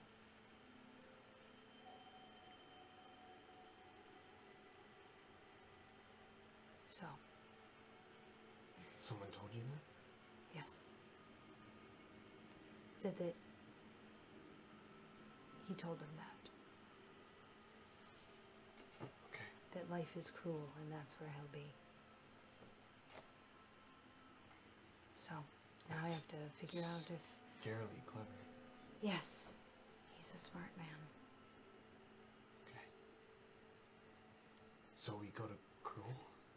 Yes, except now we're supposed to wait 3 months to go with Titus, and I definitely don't want to go in there alone, or at least without him, because the last time we tried to cross even the top of the Scar of Cruel, both times we all almost died. If my dad's in Cruel, I can't wait 3 months. If Hector's in Cruel, I can't wait 3 months either. We'll have to talk to the others, see what Dagomaris is going to do. Okay. It's just more conversation to be had tomorrow. But we should rest. Or at least I should, and you can do whatever you do to... Yeah, I'll hang around. Okay. Don't worry about it. And I sit on the porch.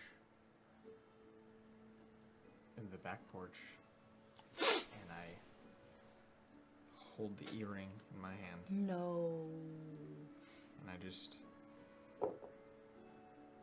start apologizing to Titus. Oh, damn. Not that he can hear me. And then I cast Minor Illusion, and next to me in the chair, I have Titus speaking back, saying that he forgives me. Oh. I forgive you, Dragon Morris. That's big sad. And I just do it over and over and over again. Holy shit, that's depressing. Yeah. Emo. You don't put the earring in? Okay. And that is where we are going Goddamn. to end it. You can't do 6-hour sessions on a Thursday, you monster. You guys kept We going! kept going. That was good. Where was I going again? Hey, respect the spirit. Yeah. Alright, guys. Good shit. Good session. Party hard. What are you making faces If you're for? tuning in later, you can go to our YouTube, check out all the full episodes, the abridged episodes, which are shorter, catch up faster. Go to our website, check out all the handouts, and tune in later on this week for Dina's art streams, where she's going to be making the Northern Realms map. And eventually we're going to be doing another drunk recap at some point. So tune in for that. But thank you for joining us. We will be back next Thursday. Next Thursday? Yeah, 5:30 around. Cade might not be able to make it. We'll see. Who knows? Tristan might not be able to make it. Who knows? But you can count on that, and we will see you then. Love you, bye. Thank you so much. Peace.